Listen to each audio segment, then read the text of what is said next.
Las Vegas at the PCA show. After 2 years of hiatus, we're back in Vegas. World's largest cardboard trade show booth. Live here in Martinsville, Indiana. Live from Norwood Royal Cigars. When you guys said, we want you to come on the show once a month, I was like, dude, this is it. Happy afternoon here from cloudy Florida. Happy afternoon. Happy afternoon. Coming to you live from the Corona Cigar Company studios. Come on in, the water's fine.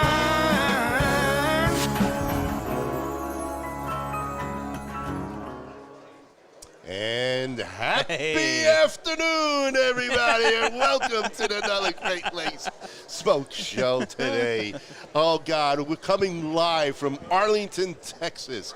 Yes, it is a special event, which you've probably been seeing a lot of posts from Mr. Kyle here. We are having a blast. Do my best. So much is going on, but we are going to be bringing you a lot of fun, exciting, interesting people today. We've been waiting a long time to do this show, and I'm glad that Kyle and I are here. I'm sad that the other two chooches are not, but that's okay. We have stand-ins. That's all right. Substitute chooches. We replaced them with better-looking chooches. Absolutely, absolutely. Well, welcome, everyone. Hey, the first thing I do want to say is please share this show right now with everyone that you know. Get the watch party up and out. Let's send it to everyone and let them enjoy the next 3-4 hours of entertainment that Kyle and I and Jera is going to be showing you. We also have in the house our sponsor, our chooch, our number 9 himself, Mr. David Blanco. Thank you, guys, ladies, and all you out there in Facebook, internet land, whatever medium you're watching this right now. It's a pleasure to be here. It was a very special day for me as well. Well, it is a special weekend here. We were invited by Jera and the mayor of Arlington, Jim Ross, back in November at the Blanco Hearse. Yes. To It come all comes here. full circle. And Yeah, see? we are here, and so are they. It has been incredible right now. I would say about 36 hours. Kyle and I went to an incredible event last night. Why don't you tell us a little bit 36 about hours. it? That was like less than 24 hours ago. Well, his math is. It just felt like 36 Where's hours. this It math is coming from? I don't amazing. know. It just felt like 36 hours, that's all. Well, we've been on a roll since 3 o'clock yesterday morning. So, Well, let me set it up a little bit because you're in my town and I'm Yeah. super We're in excited her that you guys are town here. now. This is the we're reunited and it feels so good. Reunited and it feels so good, baby. This has been super great. So when Jim Ross, the mayor of Arlington, and I came up to Tampa for David's HERF there at Blanco Cigars in Tampa, we were like so stoked to meet everybody because we were getting ready to start the preliminary opening process of Hearsay Cigar Lounge here in Arlington. So we're in the process of the build out. So where the Texas Rangers baseball team used to play here in Arlington, they're repurposing the whole field, and one of the things that they're putting in there is the Hearsay Cigar Lounge. It's going to be a fine dining restaurant. And we got the privilege of getting a sneak peek Yes, behind you did, the scenes. and we are going to talk about that too. And we are, but like I said, we're in the preliminary stage of opening that. It's going to be a live music venue as well, which is going to be awesome. And it overlooks the old ball field, and there's going to be a lot of stuff going on. But one of the reasons that we really wanted you to be here is because we broke ground today on the Medal of Honor Museum here in Arlington, Texas, to honor Medal of Honor recipients. It's going to be really, really amazing. And we wanted David Blanco here, too, because he has the Above and Beyond cigar line that's specifically for veterans and first responders. So I just really couldn't think of a more, a better sync of things to happen for the groundbreaking of the Medal of Honor Museum, other than having David Blanco here with the Above and Beyonds, and then as many chooches as I can get. Yeah, you got 2 chooches. The super chooch. One chooch is in North Carolina. The other chooch is retired in Florida. You know, What are you so gonna do? He's back home. they're back home. But unfortunately, I couldn't be here the whole weekend because they switched my annual training days for the Army. So I'm actually supposed to be at annual training right now, but I got special liberties to be here today. She's not here. She's not here, Beth. Yeah, I'm not here. But you guys got to go to a really cool event last night, and I want to hear about that because I had to miss it. But I was at the ceremony this morning, so tell me about last night. So last night was phenomenal. So it was the unveiling of the Medal of Honor livery on a brand new jet for American Airlines. And this was, I mean, to say that I'm speechless. It was an amazing event based on, you walk in, they treated everyone on like a red carpet events. You know, there's cameras everywhere going through. You know, you're talking with a whole bunch of people there. They started it off with a awesome video as a tribute and to the Medal of Honor winners and everything. And then after that video played, so we're in the airport hangar. They had a big black curtain, and then once that video ended, this curtain rises up, and then they have the lights on it, and you're just in awe of this airplane. And I tell you, it's like I'm getting goosebumps now just talking about it. But when you and I chatted, earlier, like you said it meant something specific to you because your grandfather, right? So yeah, my grandfather fought in World War II. He was a medic stationed in London. And he had he basically, he didn't see the firsthand fighting because he was a medic, but he did get to every once in a while, the bombardier guys, they'd be like, hey, you want to go up with us? And he would go up in the planes with them, and he would watch how they go over a place and bomb it. And very risky missions, by the way. Yeah. But my grandfather served. My uncle was a Marine, served. My cousin Jimmy, he served in the Army. So I do have, military background in my family, and it comes from a long line. So, I mean, being here, I lost my grandfather probably, we're talking about 8 years ago now. But yeah, it was an amazing event. And you got to meet, like, there were... there was the who last night. I mean, yeah, really, the who's who. we Yeah. were treated like we were somebody, you know. Kyle and I were Please in go the right ahead. room where it was They're all they're one just different celebrity sizes. to say after another, family people. Yeah. I mean, the treatment that the two of us got was unbelievable, Yeah. unbelievable. And here we are, just guys doing a podcast. Sorry, And, we're kind of getting interrupted, but No, we got no. some guys coming up to the table. We brought some we're going to bring them in above and here beyond soon. here. Absolutely, no Guys problem. are grabbing cigars. No We brought problem. some complimentary cigars here. Yeah, I mean, how could you not have the Blanco above and beyond here at this event? I mean, this is the for people like Dave. This is the nightcap, yes. Yeah. And we're live. We're live here at Texas Live. We're right across from Globe Life Field, where the Texas Rangers play, and we're right next to AT&T. Yeah, between 'em, and yeah. just outside your viewing area there, You probably see it. We're in the shadow of AT&T. Yeah. So Yeah. If you look all right over. behind those people standing there, that is AT&T. no, that's crowd, that building isn't it? there. AT&T's a little farther, Ronnie, but no, that's no. okay. If you look far deep into the video, you can yeah, see no, them standing that's that building there. right there. AT&T. Just agree with him. It's okay, Ronnie. Just say yes. Just say yes. So anyway, I can't see him. I feel like my brother. Frank, where are you? But yeah, I mean, they started it off. They had a bunch of people speak. We heard from the CEO of American Airlines, who is actually retiring in the next couple of weeks. We got to hear a speech from Chris Cassidy. Chris Cassidy, man, Cassidy. he's crazy. He's crazy amazing. So Good. he's running the show at the Medal of Honor Museum, and what's really cool about him, and I mean, I'm telling you, he's worth a Google. So not only was he a Navy SEAL, but he's also an astronaut. And now he's doing all the things at the Medal of Honor Museum, and you got to see meet some and see some really cool Medal of Honor recipients. There's only 66 living right now, and 15 of them were with us, last night, and then today at the ceremony. And then you got to meet the Undertaker. Yes. Yes, I we see. have If you saw the pictures with the picture. Undertaker. Yep. It was, and that big, guy man. is a big man.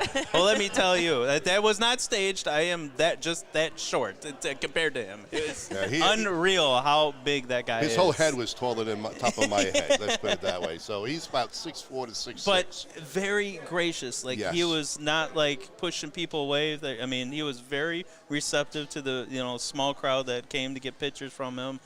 He truly is a really, really great guy outside his wrestling persona. He's very supportive. Grab of a cigar, veterans. guys. Enjoy. David Blanco. That's my gaucher right there. That's O'Shea. So it was definitely from what you guys need told me. you guys need a cutter. It was a who's who of everyone. And there last night. Some of the stories. And I'll tell you, one of the best ones that we had was listening to the speech of Willie Woody Wilson, who is a World War II medal recipient who came all that way here to be with this groundbreaking ceremony, and his story it was amazing, and everything that he has gone through. And I mean, there's not many World War II vets left, and he's one of them that was here, and a Medal of Honor on top of it. Of course. Well, and this morning I thought it was so they had the actual groundbreaking ceremony this morning with the flyover. General Milley with the Joint Chiefs of Staff was in attendance, as well as President George Bush there as well. And one of my favorite parts, and I'll let you say your favorite part too, but one of my favorite parts is in anticipation of this event, people sent dirt from all different parts of the country, from the Carolinas, from Florida, from New York and California and Oklahoma, Gettysburg, like everything. Everywhere there was everywhere. blood shed in this country that was dirt from that area. Dirt from the area, and all of the medal honor recipients that were in attendance, all 15 of them, got to pour dirt into the ground there from their home states. Yes. Yeah, it was simply spectacular. This morning, the first thing that got me, and I turned to Kyle, I got goosebumps, when the recipients walked in, and they were just walking right by us. I was just right next to David, right in the aisle, and having them Sorry about that, guys. Walk by me, I had goosebumps, really, just to see it, to be in their presence, just different sizes, and look at them go by me. The chills was like, wow, this is absolutely amazing. I guess really, folks, the only thing we can say is that it had to be there to understand the feeling, the emotions that was going on in that room, to be with these heroes. For me, listening to Pat Brady's speech when he was talking about his stories, and he's just jokingly talking up there, joking around, and listening to him get introduced about how he kept on going back, flying in the helicopter, saving all those people and coming out. I mean, that was... Yeah, I actually read about him and did a little study of him when I was a younger man. I was also a flight medic once upon a time in my military career, of many things that I've done, but one of those was a flight medic. Wow. And at the flight medic school at Fort Rucker, this guy is a living legend. Yeah. And one of those people you never expect to meet, but you read about. Right. Right. And to see him live in the flesh and be able to thank him personally and thank him for the sacrifices and risking his life over and over and over and saving all the lives in the process, right, was just incredible for me to be able to speak to him. Yeah. I'm not starstruck very often, actors and sports guys and all that stuff, but a guy like that who put his life in peril premeditatedly over and over. I mean, thousands of people he saved. Yeah. And I think they said he did 2,500 flights or 1,500 combat combat flights. Somewhere around 1,500 even. If it's 2,500, it's even ridiculous. But every time knowing that could be the last time. Yes. Is unbelievable. It's like playing roulette. And I mean, how many years is that worth of? I mean, that would be one every day for like 5 years. Yeah. Yeah. Or longer. Oh, yeah. Right. I was especially excited to invite you to this because I mean you're the one that's sitting at the table that you went. You know, you were over there, and what did I it was mean to you? I was honored. It was unbelievable. It was bucket list for me. I've done a couple bucket list things in my life. You know, jumping in Normandy, jumping in Operation Market Garden, 75th anniversaries of both of those, and I've traveled, worked with Sakir, and I've done some other things that I can't talk about that were an honorable thing to do. But this one, to meet those guys that came before you, that were there physically to shake your hand. Some of these guys earned their Medal of Honor after I was in combat, which is also relative to me. You know, it tells me how the passage of time. Yeah. That I'm getting older, and it was just. But the older guys I got to talk to. Actually, you and I, we all talked to a gentleman today who won a.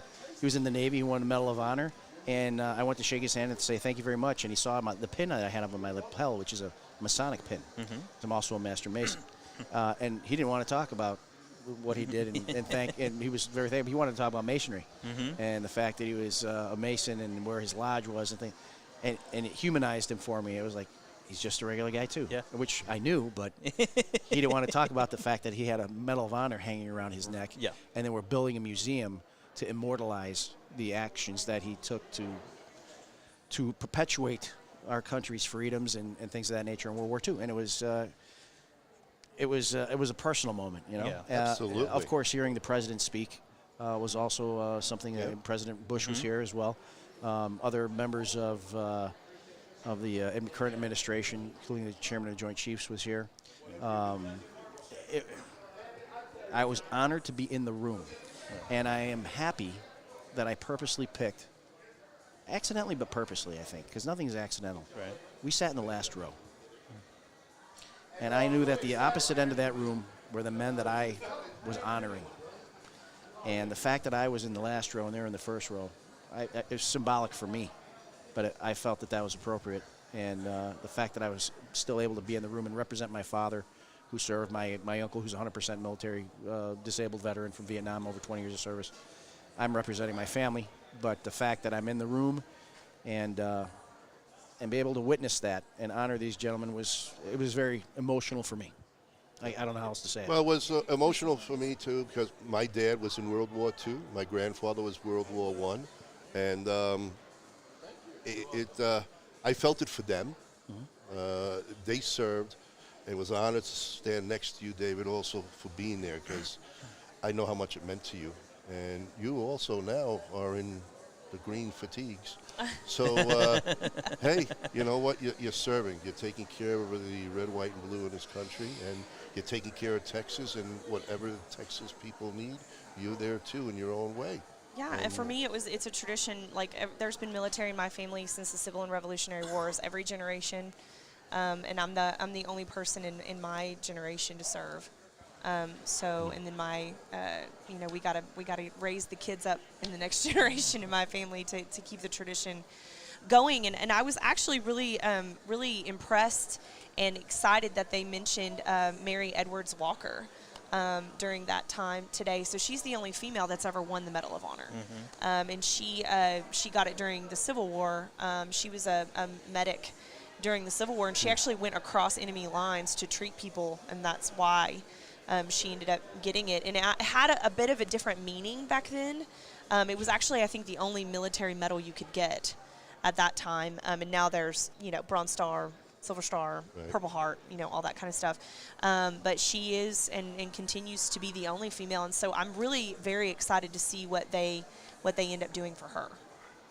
Well, the whole thing, the whole building, and all the plans that's going to be in this building is like a history lesson. It's the kids from around Texas and everywhere else should make this a trip. Yeah, definitely a field trip, civic field trip. Absolutely. Yeah.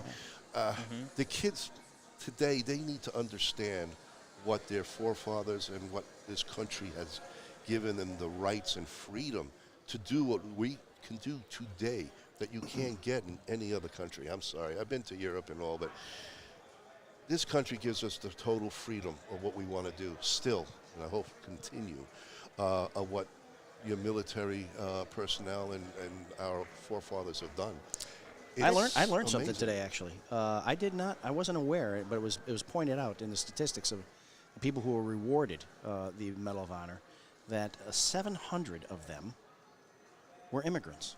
Yes. They were not Yeah. born in the United States, although they 20%. came to here and became 20%. And there's been less than 4,000 that have ever gotten it. Yeah. 700 of them were not even born here. And there were 2 there today. Yep. One from France. Yeah, and the Flo's from France. and then the guy Wento, His name's And he was Florent. Vietnam. Everybody is the Florent. Korean War. Florent. The Korean War. Oh, it was Korean yeah. War? Okay, yes. It was unbelievable to Yeah. hear that. And I'm a first generation American born here.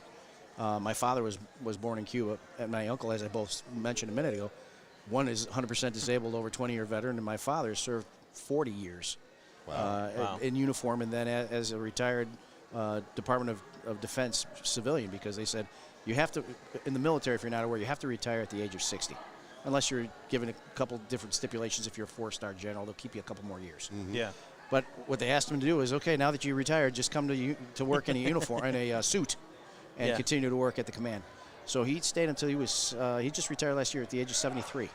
Wow. So his entire life of service, and he wasn't born here either. And he served around the world in many combat zones. So I didn't know that, 700. And that it was also a proud moment for me because of my family's heritage to know that there are others like that too. Right? Yeah. Well, yeah, I mean, and it's like, sit here right now and go, would you go fight for France? Would you go fight for, like that makes us literally the greatest country in the world. People are literally willing to die to defend the liberties that we have on this particular soil. And to your point, young kids need to understand that. Like, the tree of liberty must be watered. Okay? Yes. Absolutely. And Absolutely. it's if we don't use it, we're going to lose it. Well, it's kind the of old thing. adage So saying, freedom is never free. it is never free. Well, It is never it's free. an interesting concept. I don't want to go too deep into it because I know we want to talk about a lot of different things, and time here is limited because you're going to have other people on. But Nah, we're just gonna roll, and if they kick us We'll out at talk midnight, about they kick us out at cigars, too. midnight. I get you. The one thing I wanted to bring you, following up on what Jared said, is that this is the only country in the world, where somebody can come here from another country, no matter where you're from, and become an American. Yes. No other country in the world can, us that were born here, no matter what your heritage is, can go to that country and become one of them. And when I say one of them, I could live in India and become a citizen, live the rest of my life. I will never be Indian. Right. I could move to China Yes. and live in China. I will never be Chinese. But a Chinese man or an Indian or a Pakistani or pick a country can come to this country and become an American. So true. No Oh, yeah. other place in the world can you go to their country, become, because it's ethnic, it's cultural, it's genetic. Right here, there is no genetic. We're the melting pot. And we created our own culture. Yeah. So this is a very unique melting pot. That's where they come from, the melting pot. It's the only place that somebody can come here from whatever country and not speak the language, anything else, come here and then suddenly say, I'm an American.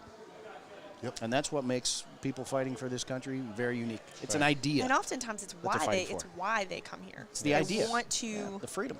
be an the liberty. American. You can still preserve the culture of your, the things that you're proud of from where you're from. But this is, man, we're free here, and we gotta preserve that for sure. So I'm just so excited to see you guys. Yeah. Oh, Golly. it's great to see you. Yeah. Great. I mean, I'm glad you were able to sneak out of your annual.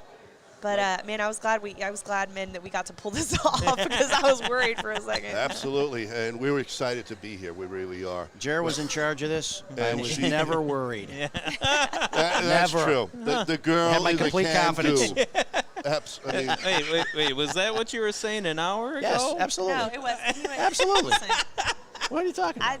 I want everybody to know that I literally almost murdered David Blanco like an hour I ago. witnessed it. Yes.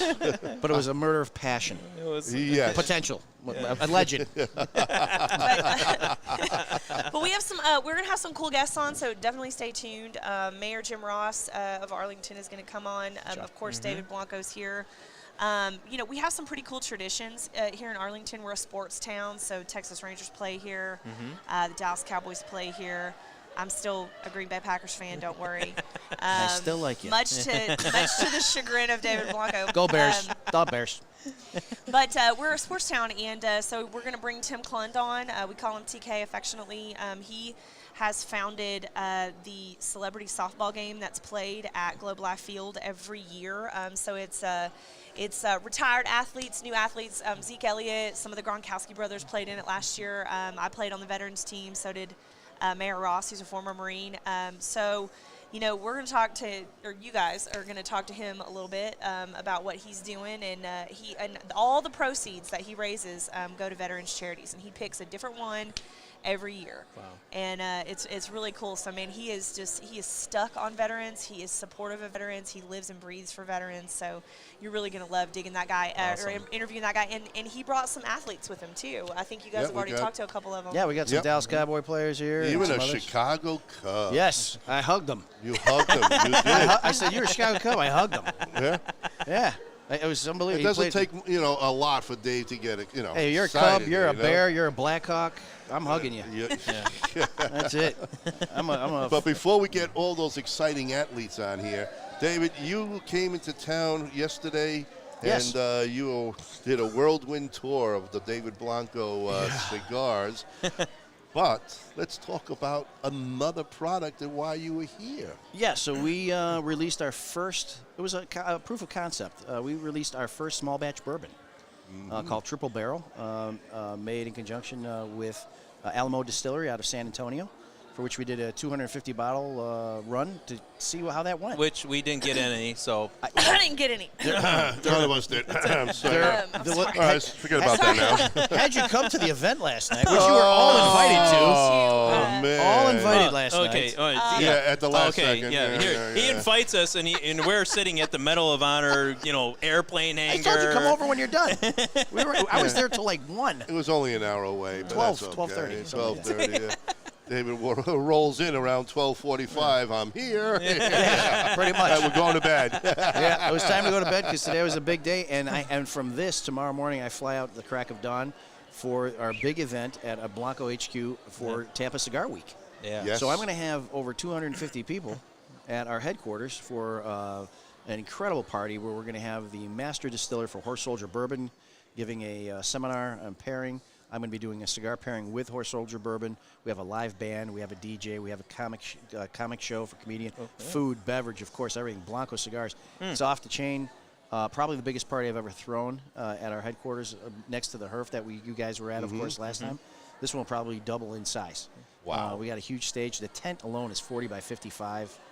Holy cow. It's huge. It's going to be a huge event. So I'm doing that tomorrow. But we had the bourbon release yesterday, and I actually planned that event based on the fact that Jared had invited me here today. So I was like, well, if we're going to do it, I'm going to be here for this for sure.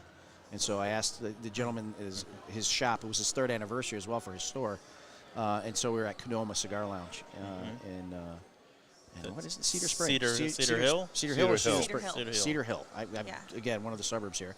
But I travel over Texas. I can't keep them all straight. Cedar Springs, Cedar Hill, Cedar Spliff. That's what Nick is for. Cedar, I don't know. So, but yeah, we had a great time, and I'm just, it's really this was a bucket list for me. This happens once. Yeah. I will see this thing built, hopefully, if I'm 2 years. standing. 2 years. And yeah. I will be able to recollect and talk to people when I'm an old man in my dotage. Yeah.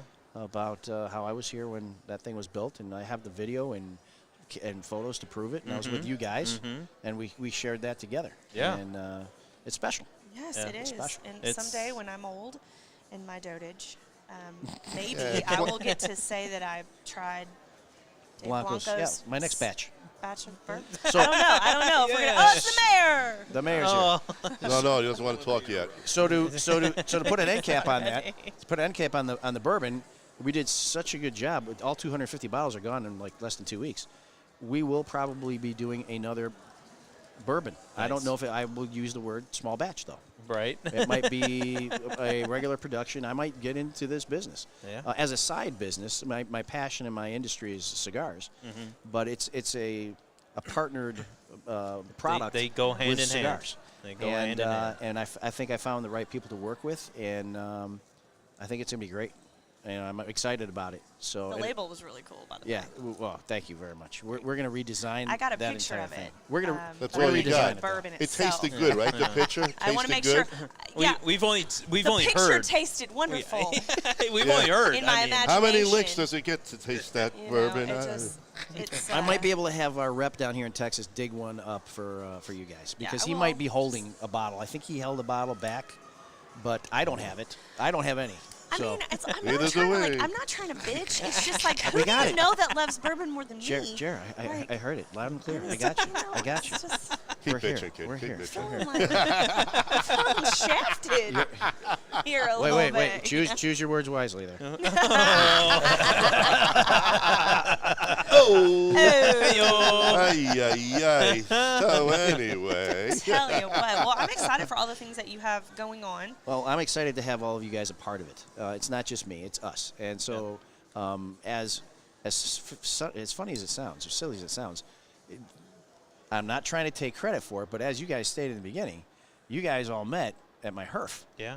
So it's funny how I kind of am like the pivot guy on this one, which is cool. I'm glad I can bring together you, Jera, The and the matchmaker. mayor. Yeah. The and you matchmaker, the guys. chooch master himself, the number 9. I'm happy to have David done Blanco. that. I'm happy and honored to have done that because I like to see how that grows from here. Well, it's And, been growing. I mean, and Bringing good people together. and not to be the sentimental guy, but the four of us will have this connection Yeah. for the rest of our lives. Absolutely. That's Absolutely. the That kind we of event shared this is. this Yeah, thing. It's been a cool thing to be a part of. Definitely and to come back in imagine, 2 like, years when this is open, the groundbreaking, when that building is officially open. Well, and I'm cut. gonna just throw it out there. Why don't we come back in 2 years when the groundbreaking Oh, opening, you we guys will. are Yeah. going to come back. and, We and, will. ma- and maybe You do guys are this gonna for the come grand back. opening I and agree. have a bigger event maybe. And we're Yes. gonna talk a little bit about Please. like, because I gotta say, and you can talk about it a little bit more when Mayor Ross comes in and sits in this chair, but this almost didn't happen because General Milley with the Joint Chiefs and because President Bush was coming, they had closed off a lot of wasn't going to be open to the public. Yeah. There were obviously invited guests, that were going to be there, but man, I'm not going to lie, I squirmed a little bit when Jim told me that and I was like, no, the Chooches have to go. Like they've already booked plane ticket. Like we have to make this happen. So Jim, worked his magic like he always does, and got us into the ceremony, which was very well executed. Was just really got you in the feels. And so just being a part of it was amazing. We can't even put it into words. And Yeah. when it's done, when it's open, you're going to see what we're talking about when you come to Arlington and visit it. It is it should be a bucket list item for everybody that's listening to this show because it's going to literally make tangible some of the greatest in my opinion, I think, heroes in our country. Yeah. Absolutely. Oh, yeah. For the history of our Absolutely. country. Oh, yeah. Since the Yeah. Civil War. So. And it was awesome to hear about some of the other Medal of Honor recipients who have passed, and their families have been going into their closets, finding their medals and old war garb and everything, and donating that to the museum so that people have this history of, they can go there, they can read about it, they can see it, they can touch it. And how selfless is that? I mean, for you to give away those precious family heirlooms that literally are the fabric of the country. Yeah, but Yeah. The thing is, sure, you want maybe your grandkid to have it or a family member, child, but to be in that building, that family owns that part of that building forever. Yes. That spirit is going to live in that building. And they're going to share it with everybody that comes through there. And that's why I Yeah. made this cigar. I made this cigar above and beyond. It's called the Heroes Line. And talk more a little bit about it. Simply, it's made for those that have fallen. The heroes are the ones that we refer to that are no longer here with us. And what greater example can we provide than those that, in most cases, do not survive? They are presented posthumously in most cases. Yeah.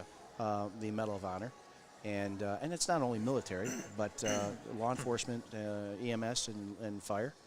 They all give their lives, and they risk their lives knowingly, and it's the same concept. And if they sacrifice willingly, knowingly their lives, we refer to them as heroes. And so I wanted to honor them, and we give a portion of the proceeds to various organizations, 501c3s that support the families of the fallen. And it's an honor to be able to do that. I wore all those hats. I was a Chicago firefighter paramedic. I was a deputy sheriff in Cook County, and I was, I have my military service. So I know personally guys that have fallen in all those uniforms, friends of mine, and I wanted to honor them personally. But on a grander scale, that's who these guys are, and lady.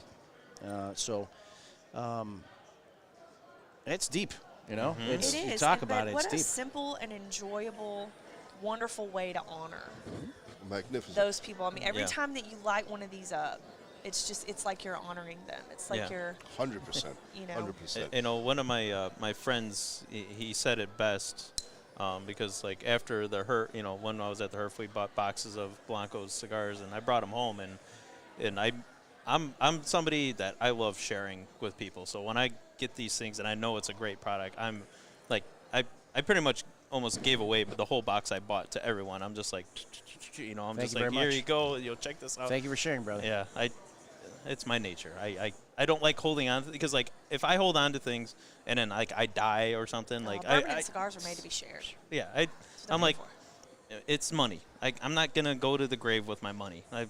Here you go, you know. But when I gave it to one of my friends, and he's like, oh, this is an interesting cigar, and then I, you know, basically, you know, from listening to David talk about the cigar so much, I regurgitate. You know, it doesn't take long for this sponge to cleans up, so I just started regurgitating. I was like, oh, I sound like David Blanco here. and the guys. Thank you. Am I supposed to? And He's said, not paying you. Yeah, Some people might not say that's a good idea. No, And with that, we'll grab a cigar each. the you know. check didn't clear yet. No. Venmo or Zelle? Both. And with that, how can people? How can people Yeah, get your just cigar? walk over my I story. did. That's cool. Yeah, So, tell well, us that. Go ahead. Blanco cigars are available all over in brick and mortars around the country and cigar shops, online available through certain vendors. If if wherever you purchase your cigars, if you don't find it there and you want it, ask for it. Yes. And if you can't ask for it, go online and find it. If it's not at a local brick and mortar shop, there's many online stores, and if they are not in possession of them, then they don't have them in stock. As a last resort, if you ever needed them or you really wanted them, you can always go to blancocigars.com. Yeah. We sell them ourselves, MSRP store on our website, and they're available there.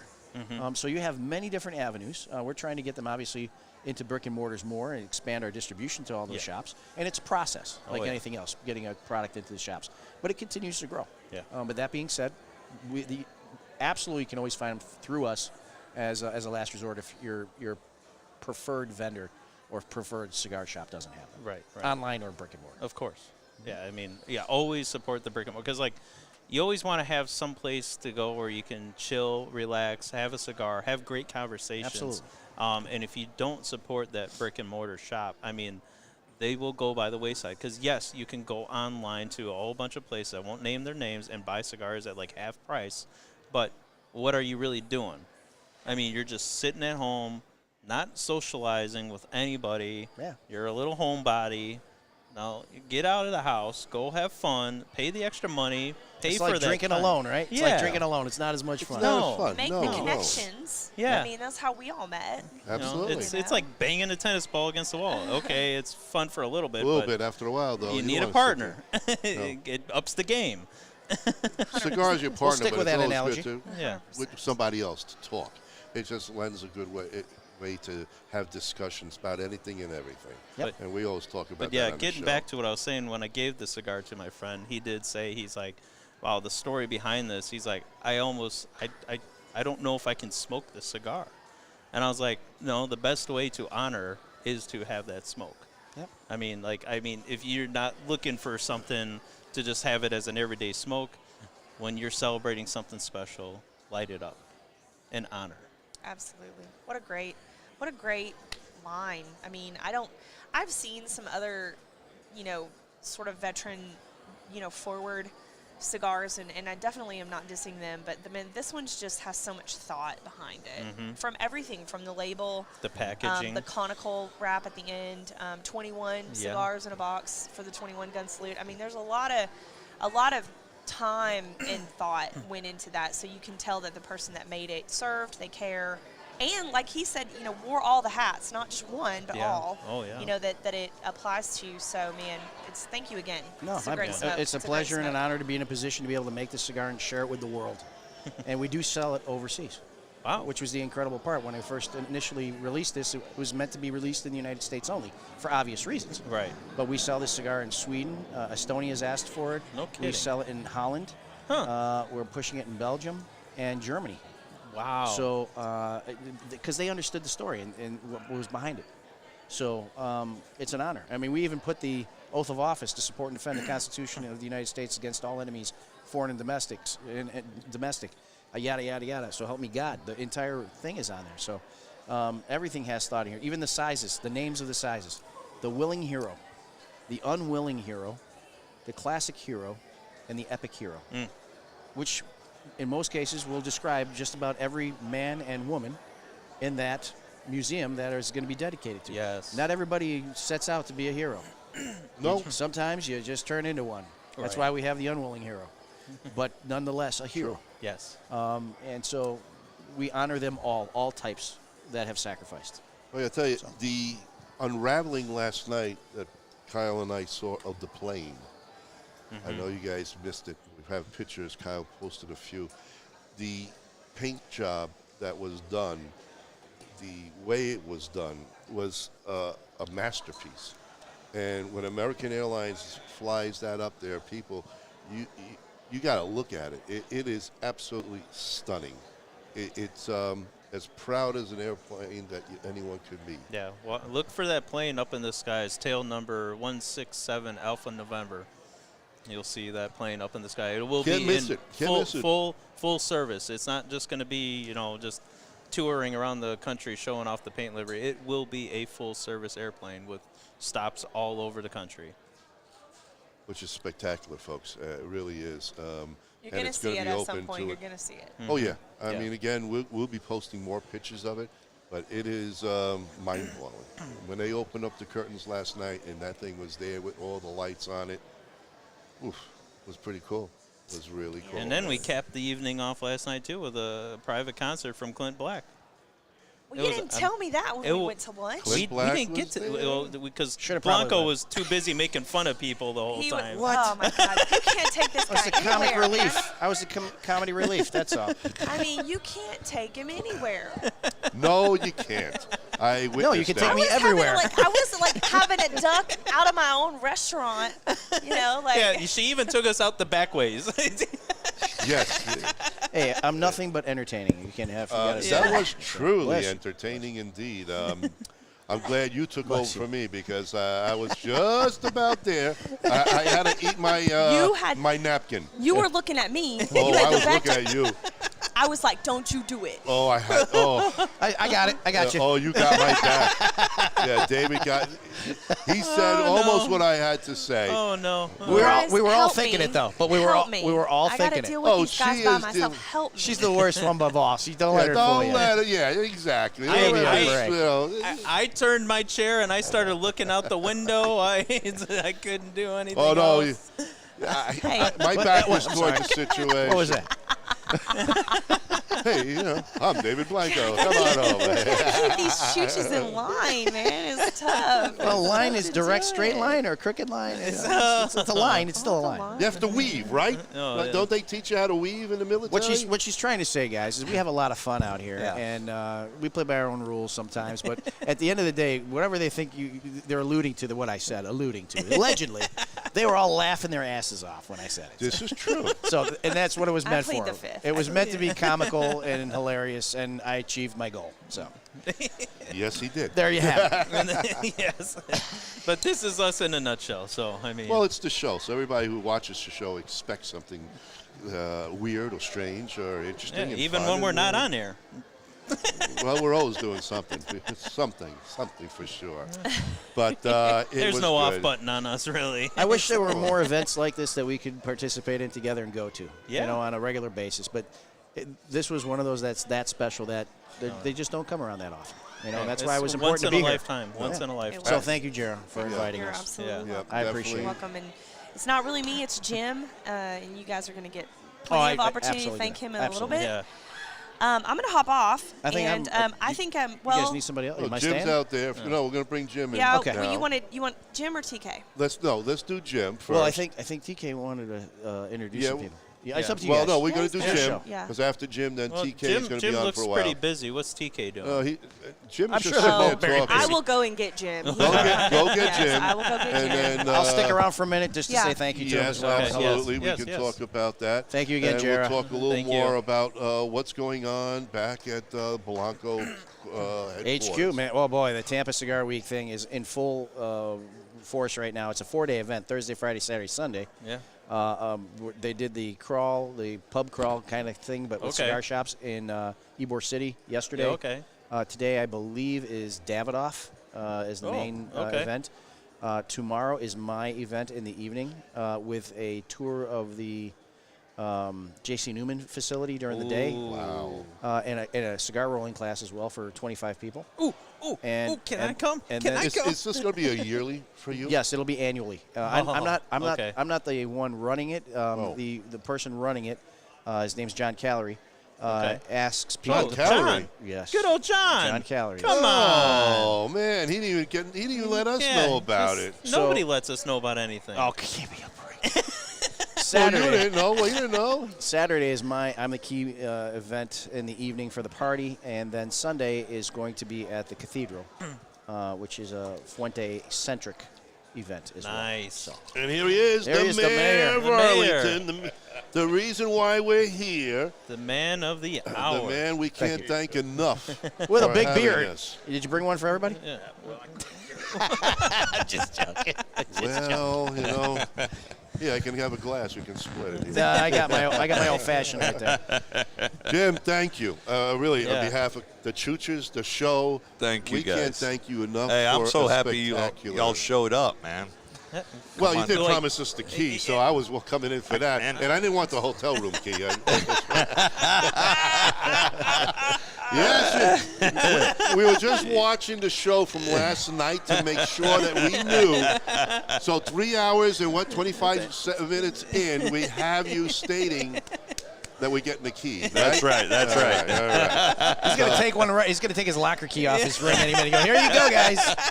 If this is the key to the city, It's then the that's key. all I no. It's the key to the YMCA locker. I'm sorry. You want the key to the whole city or just a part of it? I don't care. You know, you told me. Okay, well, I what gotta- did he tell? What did he say? I got a key to the restroom back here for you. That's good. That works. That works. Is that the female restroom? I'm not giving that one up. Well, y'all don't make me say bad stuff. I'm the mayor. No, okay? yeah, no. Keep drinking. We'll get you there. He's in his state this time, so the the jurisdiction issues apply. Yeah. He was in another state before. It didn't happen. That's right. Didn't That's happen. right. It's all right. It's only between us and our tens of listeners. So Oh, yeah. Absolutely nobody listens to you guys. Yeah, nobody. Shh, don't tell nobody. So anyway, last night was spectacular. Oh my. Wasn't that fun? That was Wow, awesome. that was That was fun. amazing, actually. Yeah. You know what's cool about this stuff, and this is my pet peeve and my political crap here. I think most of us are tired of tribalization, people hating on each other, blaming each other for all kinds of crap all the time. Mm-hmm. But when you deal with veteran issues, when you deal with veterans, and particularly these Medal of Honor recipients, it doesn't matter your ethnicity, doesn't matter the color of your skin, your political party, your gender. Nobody cares because everybody can get behind something like Yes. that. Oh, yeah. And that's the kind of everybody felt good last night. Oh, yeah. Yeah. And And it wasn't just the alcohol, right? it wasn't just the alcohol. It didn't hurt though. Didn't hurt. I didn't even have much to drink, so everybody felt good, and that's what it's about, is finding those common grounds like veterans where we can all get behind them, especially when you're dealing with stuff like what's going on around the world nowadays. Mm-hmm. So, No, but what was because I know yesterday you said this is the first time you got to see it too, the plane.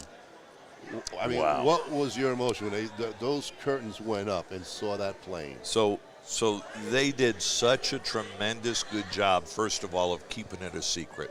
Oh, yeah. You're the mayor. I'm the mayor. I'm on the board of directors for the Medal of Honor Foundation. It was kept a secret from the vast majority of us on the board. Wow.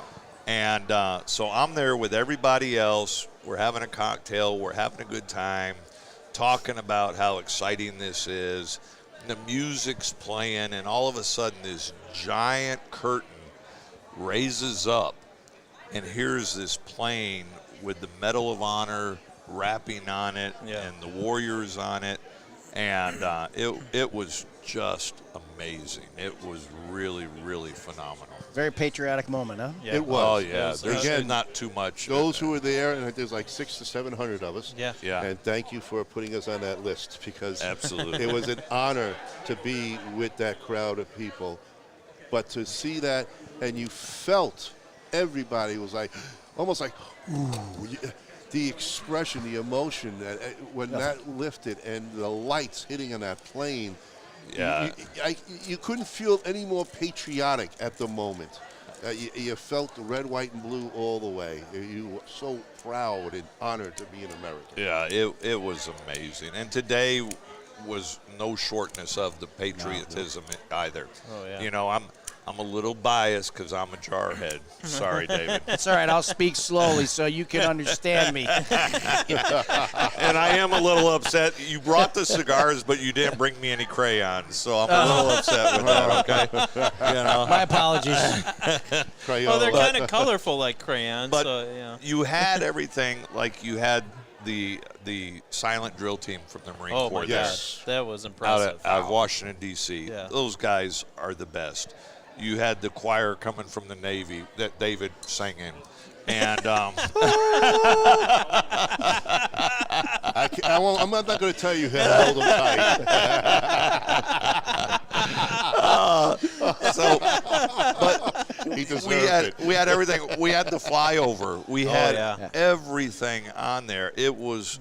You had President Bush there. He was hilarious. I mean, Yeah. I thought President Bush just knocked it out of the park. You know, General Brady, when he talks, I've heard General Brady talk. If I've heard him once, I've heard him 30 times. He is just amazing. And I swear I've heard the same jokes, but they get funnier every time. I wish my kids would understand that about my jokes, because I say the same ones over and over again. They tuned you out. I hate to tell you that. I know. They're too busy on their phones. Yeah, I think General Brady was Oh, God. what an inspirational story and speech. Comedian. And he lightened it up, brought it some levity, because, I mean, he's talking about very serious stuff. Yeah. Yes. Oh, So yeah. you got to throw in a little bit in the mix there, and he does it. I mean, I'm sure he's done it a million times, but like you said, it sounds fresh. And Yeah. but you got to just honor the man for what he's done and the life he's lived. Yeah, And, they're all it's so incredible. All of them. All of much them. fun. You know, Woody Williams, oldest Oh, unbelievable. living Medal of Honor recipient. You know, World War II veteran, 98 years old. Wow.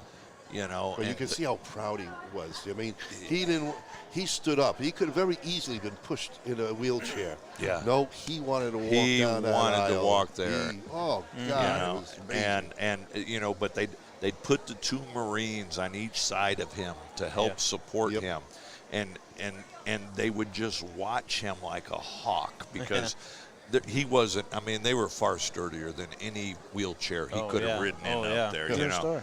it's Yeah. just everything. I mean, it's amazing how they put the whole thing together when they flew in the dirt from Yes. all states Yes. to come in there and have the Medal of Honor recipients share the dirt into the ground where this facility is being built. You know, everything about it just blew me away. Yeah. I mean, makes you proud to say we live where we live here in Yeah. the United States. Oh, yeah. You know, And Definitely. Texas is a very special place for that. Texas. That's I'm biased. I live here. Good reason, though. But we won the battle to get this Medal of Honor museum. Yeah. You Because- you beat out how many cities again? A lot, yeah. Well, 4 main well, ones. there was 4 finalists on there. Yeah. Then it came down to us in Denver, and Thank and God we it's beat not them in out. Denver. You know, but this is I don't see it that way. I don't see as Denver as that piece of the nation. Texas has always been that one state. Yeah. And when you talk about America, Texas always seems like it's the one state that always is above the rest. Yeah. Not because just the size, but because what you guys down here are still our cowboys. You hold our traditions. You just it's a feel that history. everyone has more patriotism here in Texas. Like, you get that sense that there's more pride and more patriotism. It's how this country, and I say country of Texas, was born.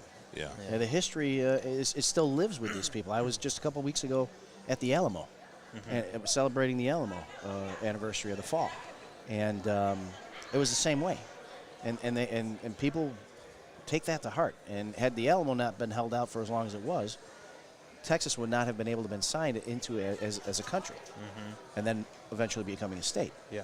So it's that type of attitude of live free or die, freedom or death, which is actually was said at the Alamo. That's right. Yeah. That's right. That still lives in Texas, in its heart, which is not the case in a lot of states. It's not. You know, we're very, very proud here. I did not grow up here. I came here right after I got out of the Marine Corps. Okay. I didn't even like Texas because I grew up in Detroit. You know, you always thought Texas. Well, you know, what's in Texas? Well, there's two things You in know? Texas, aren't there? David. Come on. That's what I heard. That's what I was. I'm from Chicago. I'm from Chicago. You're from Detroit. That's how we grew up. There's two things in Texas. That's all we know. Cowboys and cattle. Yeah, brother. that's it. That's it. Let's go that way with All right. He cleaned it up. He cleaned it up. Yeah, I like it. troublemaker. Yeah. See these Navy guys always trying to get me in Navy. trouble. I'm not in the you know? Navy. Army. Who's Army?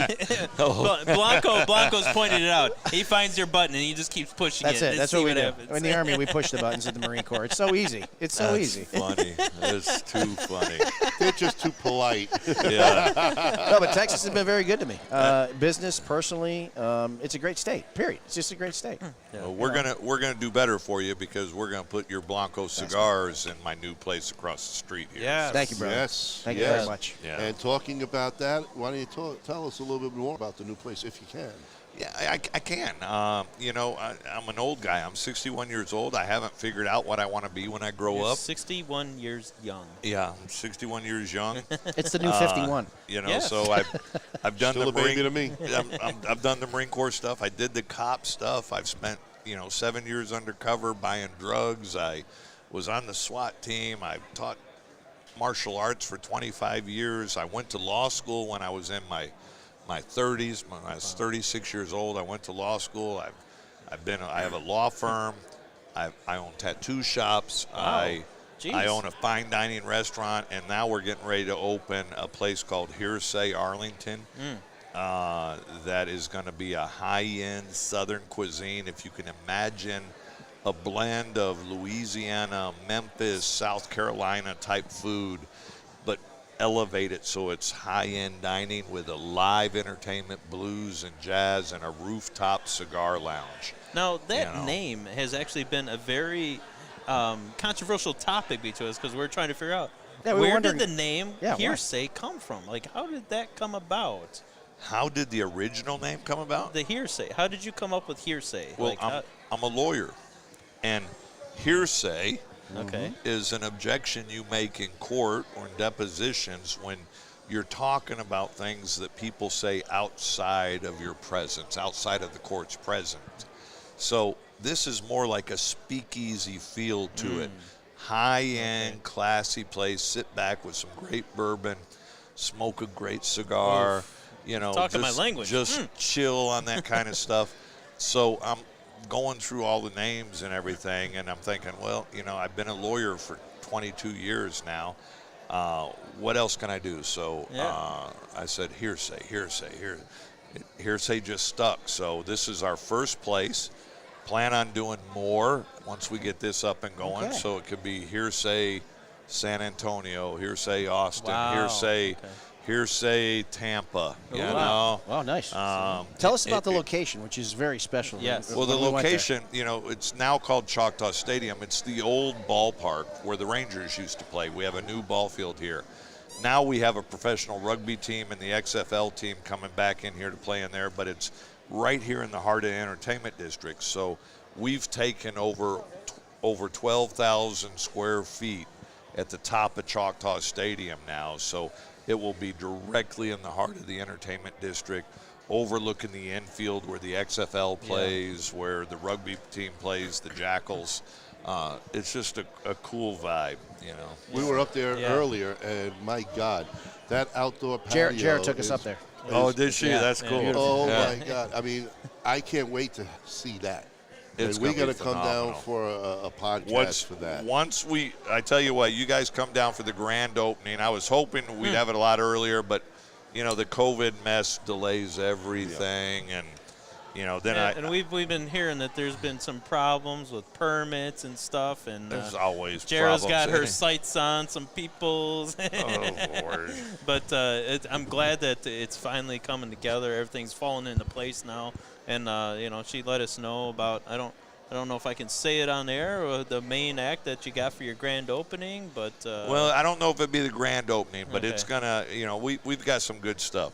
Yeah, it's going to be exciting. And, again, the view and how her vision that she was saying how it's going to be, it's just going to be mind-boggling. You got the right girl for the job. Yeah.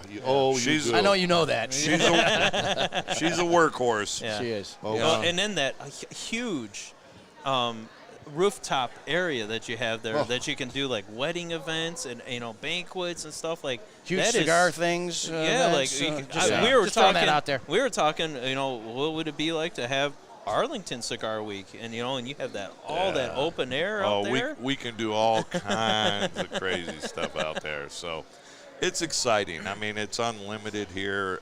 This place is blowing and going, and it's fun. It's fun. You know, we're a city of over 400,000 people now. We're bigger than Pittsburgh. We're bigger than New Orleans.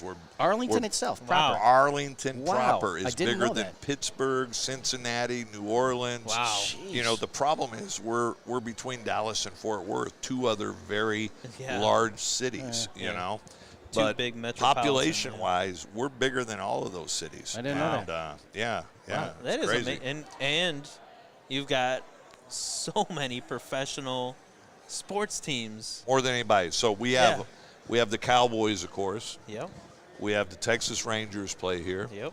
We have the WNBA Wings play here. We have the Jackals, the professional rugby team, play here. Wow. The XFL's coming back. They play here, the Renegades. Wow. And we have the world's largest esports stadium now for all the gamers Wow. that are on here watching your podcast on this stuff. Within 1 square mile. It is. Yeah. It is. Yeah, It's it's ridiculous. You can walk to every single venue here and see it all. Yeah. It's ridiculous. I had no idea how big esports Oh, it's was, huge now. and until I started running for mayor, and I'm looking at this thing, I'm going, holy cow! Yeah, it's a cash cow now. It is ridiculous. Worldwide, people will watch tournaments. You'll have more people watching the live streaming than you do watching the Super Bowl. Yeah. Oh, yeah. It's ridiculous. You Yeah. know, so It's exciting, though. It's Yeah. exciting. I Yeah. mean, you got such an amazing future ahead in this town. it's a lot of fun. I don't think you even know how big this is going to get. Because I think you're sitting on a gold mine. I don't know how big it's going to get, but I know I'm going to ride this horse as long as the citizens will let me. So There you go. Yeah. we're going to get in here and we're going to work it hard. So, and there's no better place. I mean, you look at this. Where else do you get to see? You look at AT&T Stadium over here. They already have the advertisement up for WrestleMania coming in like 10 days. Wow. So the last time WrestleMania was at AT&T, we set the attendance record for both WrestleMania and AT&T with like 107,000 people. God, that's Amazing. Okay. I mean, it would. Yeah, we were talking that we were trying to get a tour of the stadium. It's If we know crazy. somebody, I don't know. We might be able to hook you up with something like that. Oh, you by the know, way, we so. failed to mention that today. We actually saw Jerry Jones at this event. Yes. Yes, He was yes. Jerry Yeah. and his wife. We were talking to you, Yeah. and Jerry walked right by us. Yeah. with his And I tell you what, the Jones family and Ray Davis, the people that own the Rangers, they are so incredibly generous. They gave millions and millions of dollars to the Medal of Honor Museum here. What That's was the amazing. budget for this? What was the cap Well, that they were trying to raise? We're in the process of raising about $260 million. Okay. We've raised Is that about the price from the get-go? Yeah, from the beginning. Now it may go up because, we're having labor costs and material costs that are increasing. Right. Supply chain issues. We've already raised $160 million. Wow. Yeah. Well, you're So- well over halfway there. So we're well over halfway. So we're getting there, and this thing is gonna get built. It's gonna be gorgeous. Well, you can't go back now. The shovels were in the ground today. Shovels So that's in it. the ground. It's underway. That's right. Yeah. Come hell or high water, it's getting built. They are in the ground, brother. No, it's going to be done, no question about it. Hopefully within 2 years. Hopefully the timing, is able to do it. Again, supplies is always hard to come by. Things are changing. The economy is changing, but This my is going to God, get built. This will get built. Oh, yeah, no doubt about it. Absolutely. It's just a question of how long does it take. Right. Yeah. It's about funding. That's Oh, it. yeah. Oh, yeah. Like everything else. Yeah, yeah. Like everything else. Yeah. We'll get there. It's gonna be good stuff. Nice. Yeah, and What looking else? at the 3D drawings, that they had, of the plans of this building and everything, it's amazing of It's gonna how be, it's all going to be connected and gonna be interweaved. And gorgeous, gorgeous, gorgeous. It has the 5 pillars holding up this building that represent the 5 branches of the military.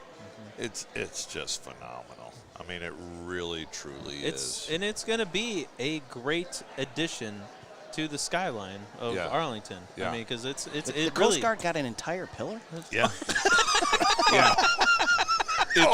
It is the weakest pillar. It's the smallest. It's the smallest pillar. It's not. It's pillar not. I'm just joking, guys. It's I'm not just load joking. bearing. Cut the mics. Cut the mics. Cut the mics. I'm just teasing, We Coast gotta Guard. go. I am too. We got to go to commercial. I love you guys, but we all know the Marine Corps pillar is the strongest. Okay.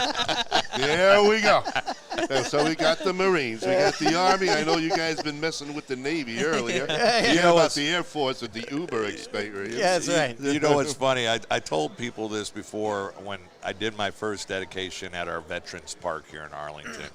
And I'm real proud of my community. But I said, listen, when I was in the Marines, we would give other service members all kinds of hell about being in the Navy or the Army or the Air Force or the Coast Guard. We always say the Marines best until somebody would stand up against one of us, and then we all stood together shoulder by shoulder. Sure. When I became a cop, we would give the fire department hell. They were never near as good as we were. The firefighters would give the same thing to us. Yeah. Until someone said something about the first responders. Sure. And then we all stood shoulder to shoulder. Oh yeah. And in the community, we're the same way. We joke and we kid. We do all of that until someone says, oh, Arlington is this, and then we stand shoulder to shoulder. So that philosophy filters down through the community. Oh, yeah. But it starts, I think, with the military because that's where I learned it. That's where I learned the respect and the discipline and the camaraderie. To be your family. That's right. You're exactly family. right. And it's the same way in the family too. I mean, you're going to sit there and razz each other in the family, pick on your brother, your sister, all this. But if somebody from the outside comes and says shit about your family, no. Well, I think I was telling you. a Navy kid today that we were telling some jokes. I said, listen, don't take anything personal. On all of our uniforms, before it says Navy, Army, Air Force, Marines, it says U.S. Mm-hmm. We're all on the same team. It's all in good and Yeah, good he fun. liked that. Yeah. He And, liked and that's the truth. We're all. It's it says U.S., but sometimes we say us. Yeah. It's all us. It's all us. It So, is a good way of we looking can- at it. it's Yeah. bro- we're all right. brothers and sisters in arms. That's why we call them. Oh, yeah. So Yeah. Well, a lot more work ahead here, Jim, Yeah, man. for sure. And it's do. a great thing, and we're so Keep excited taking your for vitamins. guys. You got a lot. I know. Eat your spinach. Eat your spinach. I'm trying, brothers. I'm trying.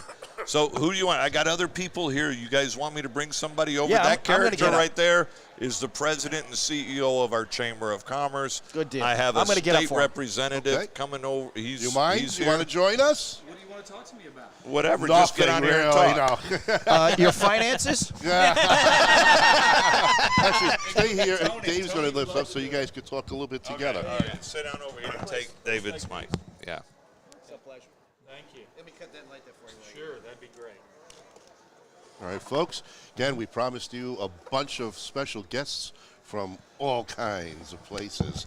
And right here, we're talking to Arlington's Mayor Jim Ross, and he's brought in a friend right now. This is Michael Jacobson, and Michael is the president and CEO of the Greater Arlington Chamber of Commerce. More importantly, he's a good friend of mine, and Michael will not talk any bad things about me or give away my secrets. All right, see you, Mayor. Let's hear about it. Don't start trying to get him to come up with any of that kind of stuff. Oh, we don't have to start. We just paid him off to do it. That's Yeah, all. I will. I'll give you one cigar for a 30 story. What could you say about Jim that wasn't just fantastic? You Yeah, know, there's nothing. Oh, boy. He gets to keep his job. This is my community, huh? Boy, now I know how people feel about you. They're scared. So tell us, you said that you're a president and CEO of the chamber here. How did you get into the chamber? How did that start for you? How did that? It's a really long story, but briefly, you know, I grew up as a kid. My parents were always involved with the local chamber, so I love chambers. I ended up doing governmental stuff. I worked in the Reagan administration and the Bush administration. Business, I think, has a unique power to do amazing things in the world, to be able to change communities. And then I went to work for a major company for 20 years. And during that time, I chaired a couple of chambers. I chaired a U.S. chamber subcommittee, probably served on 15 different chambers. And I thought, you know, it's time to give up the big company, go back home. So are you originally from here? I'm from about 10 miles away, North Richland Hills. So you're Hills. original Texan anyway. Yeah, this is where, when I was in high school, I used to come get into trouble. Oh, okay. Yeah. Small town back then. Yeah, it was small town. We had the Rangers, and so anyway, it was just a chance to get engaged back. I was running a global program, so I got to focus back on the local community and get back home. Okay. Beautiful. Beautiful. Yeah.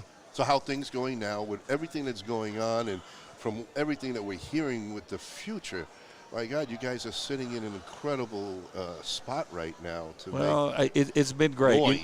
Noise from Arlington. So Arlington, you know, it sits in a region of 8 million people. It sits right in the middle of it. This North Texas region is the 4th largest economy in the nation. It's the fastest growing economy in the nation. And Arlington sits right smack dab in the middle. And we have all the assets that we have with our university, our entertainment district, you know, the major employers that we have like General Motors and CAE. And, you know, we're just primed to do big things. And we've had great political leadership and the strong will to get things done. You know, Arlington, we always say we're a can-do city. You know, if others can't do it, come to us. We'll do it in a heartbeat. An example was today we did the groundbreaking for the National Medal of Honor Museum. And absolutely spectacular. they came to us and said, they weren't even going to come to us, but they ended up coming to us, and we said, yeah, we can do that. You know, we'll get it done. And you know, it took. Can I translate? Yeah. When Michael says, yeah, we can do that, y'all know I'm a little bit edgier than that. Yeah. What we really said was, hell yeah. Well, it was that one was such a natural fit, and it is a hell yeah. It's a even in that Detroit accent. Hell yeah. Yeah, it's like he has the strongest accent right now. Who? Not him. No. Oh, man. Well, then I have to change my rootin' tootin' kind of talking over here, guys. One more trip down here. I'm going to take you guys over to the boot barn or something. We're going to get you a cowboy hat and cowboy boots. Rattlesnake. I want rattlesnake. I'm wearing the ostrich now. Look at that. Those are pretty. That's a Detroit guy boots right there, brother. All right. Looks like Kid Rock got to you. I think his would be pointed, though. Yes. Yeah, he definitely could kick some butt with those. By the way, and pointed would not be the real, you know. That's yeah, right. those are the real thing. The pointed ones. The pointed ones. No? We'll get you educated. We'll get you to a rodeo. Educated We'll now. get you all that. We'll get you got to get Texas educated. You don't want what In a big way. You don't want cricket crunchers, is what they're called here. Oh, Because you can get a cricket in the Right in corner. the They're so corner, yeah. pointed. Yes, Okay, if that's what it is, you know. that's what it is. Yeah.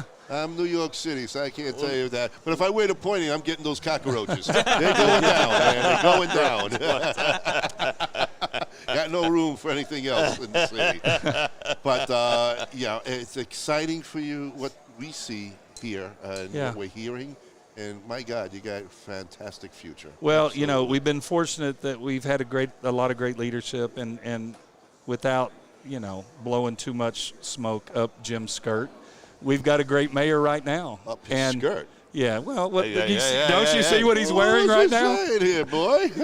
I mean, we don't. I know it's it's a podcast, but yeah. Well, they can see him. Oh wait, there he is. Yeah, but he's under the. Okay, now. yeah. His skirt. All right. Not a kilt, but a skirt. All right. But we just get people in like Jim who say, let's go, let's get this stuff done, let's move, and we'll outperform anybody. And we work well with our seems region, like by it. the way. We work well. They're all our buddies, but we'll get it done.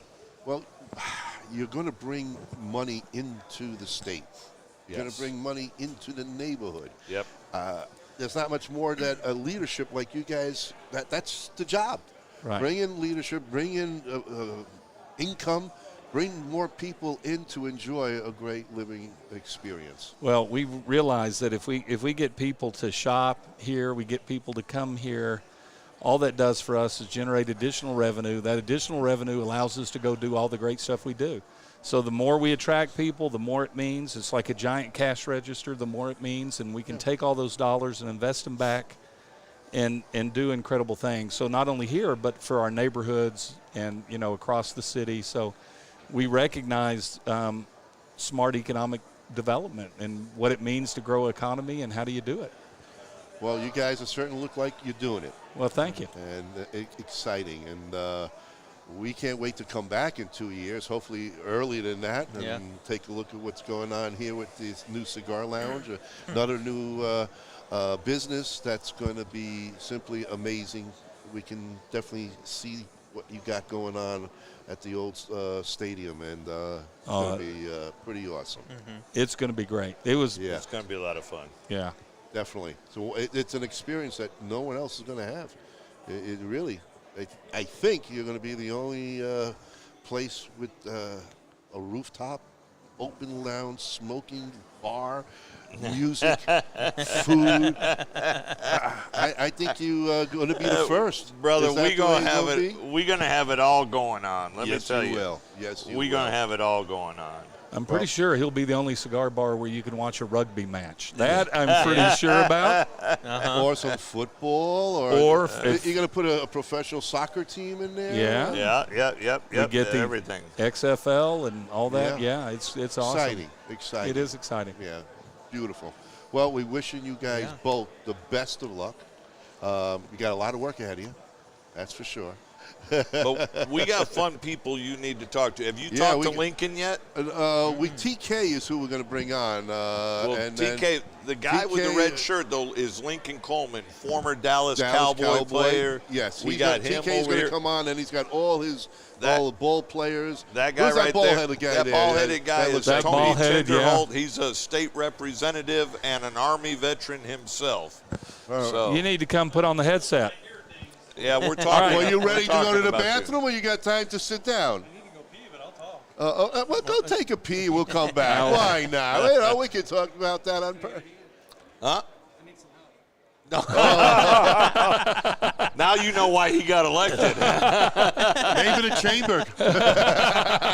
So Tony's he's a good friend of mine. He's an Army veteran, great guy. He's a state representative here, representing a good portion of Arlington. Very involved. He's a candid guy.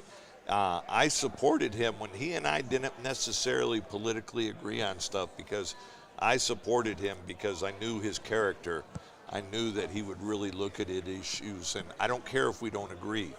I care about The where your character heart of the is person and is what what you're it's doing. most Yeah. important. And- it's not and- red or blue. and- It's the character. And Tony has great character. Our positions have both evolved so that we're a little bit closer, quite a bit closer to each other now, actually.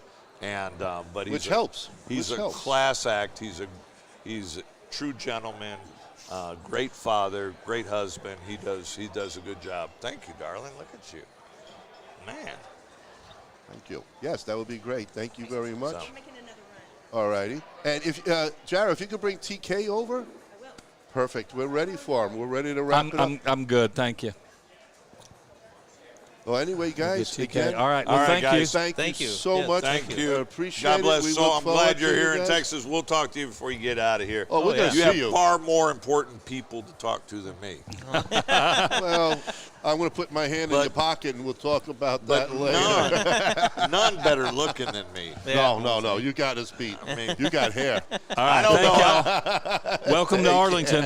I don't Thank know you, how it thank is you. in Chicago, but in Texas, fat and old's in style right now. Is that what's good? All right. I like that. I It's like good. that. Not So- a problem. so We'll I'm in. accept that. All right? Thank you. Thank you so Where much. you going? You're not staying with me on this one? No, brother.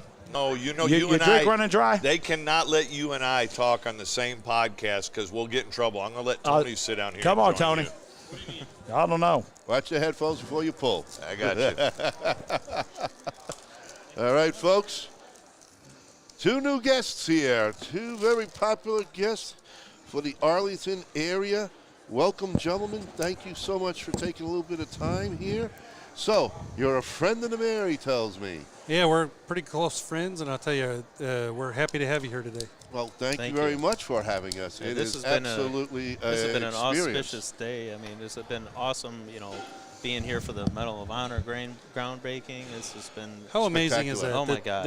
That the city of Arlington, the city that I live in and that I get to represent, is going to have the Medal of Honor Museum honoring the most brave, amazing people in our military here Best of the just in best. Arlington. It's unbelievable. Ordinary I mean, people doing extraordinary the things whole for our country, and you got it right here. Isn't it great? Probably one of the most important museums that this country will ever experience. Yep. And you get to control it. What's forever. amazing about having it here is that Texans across the whole state are going to learn about what the Medal of Honor and the Medal of Honor Museum is about. And we're going to do it right here in Arlington for children across the entire state. The field trips are unbelievable.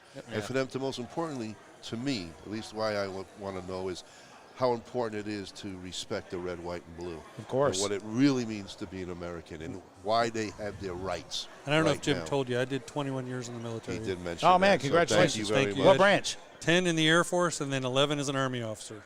We'll take Air Force.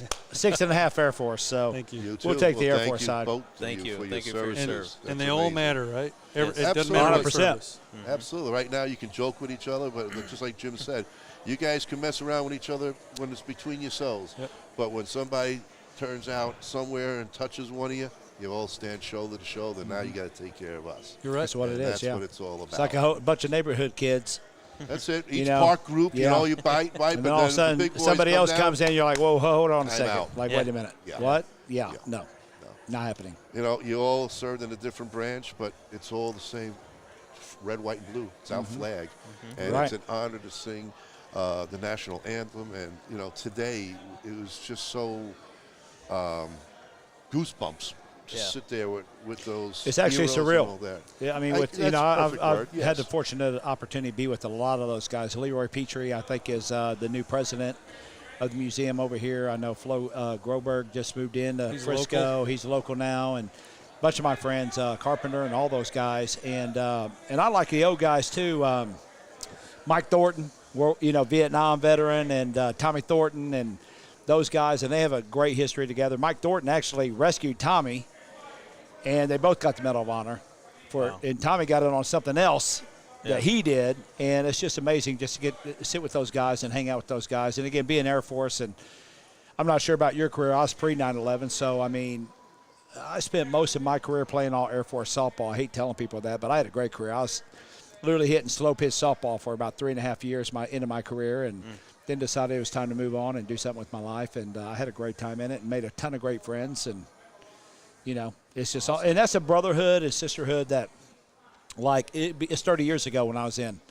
And you see those guys and girls, and it's like you saw them yesterday. Mm-hmm. Yeah, but I was in the Air Force from 88 to 98. Okay. And then September 11th happened, and I just felt obligated to go back in. But I'll tell you really? what's amazing is one of the people today, I didn't know that one of the Medal of Honor recipients grew up in my hometown, Clinton, Iowa, a tiny little town of 35,000 people in Iowa today, right? Which one? So what was the young man's name that began with a G? What was it? I know who you're talking about.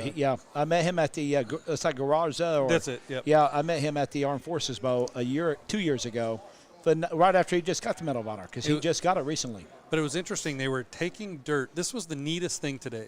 Of all the things that happened, the flyover, the former president here, all the things that happened today, being in the presence with 14 Medal of Honor recipients last night and 15 today. The neatest thing today, aside from being able to spend time with those folks, is they took dirt from all of the cities around the country where these people are from, and they took it and they joined the dirt together before they turned the dirt here in Arlington to create the Medal of Honor Museum. And I just think that's amazing that they did that. Yeah, it's awesome. You got the right word, amazing, because I think the person who came up with that idea or the team, that in itself, to have that vision was in itself amazing.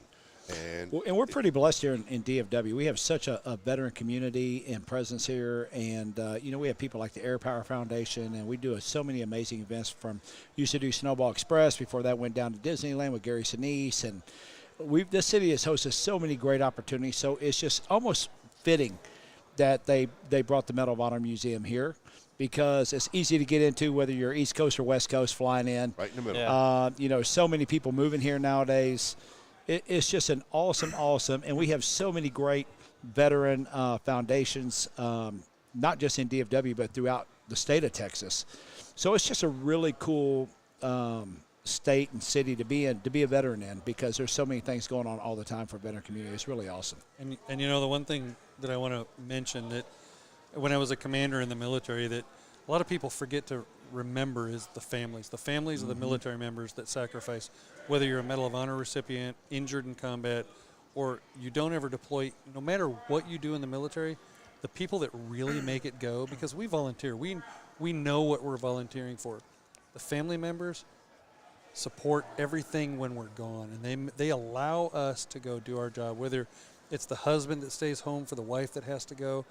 They take care of the family, they take care of the household, they take care of all that stuff, and we leave for 90 days, 6 months, or a year.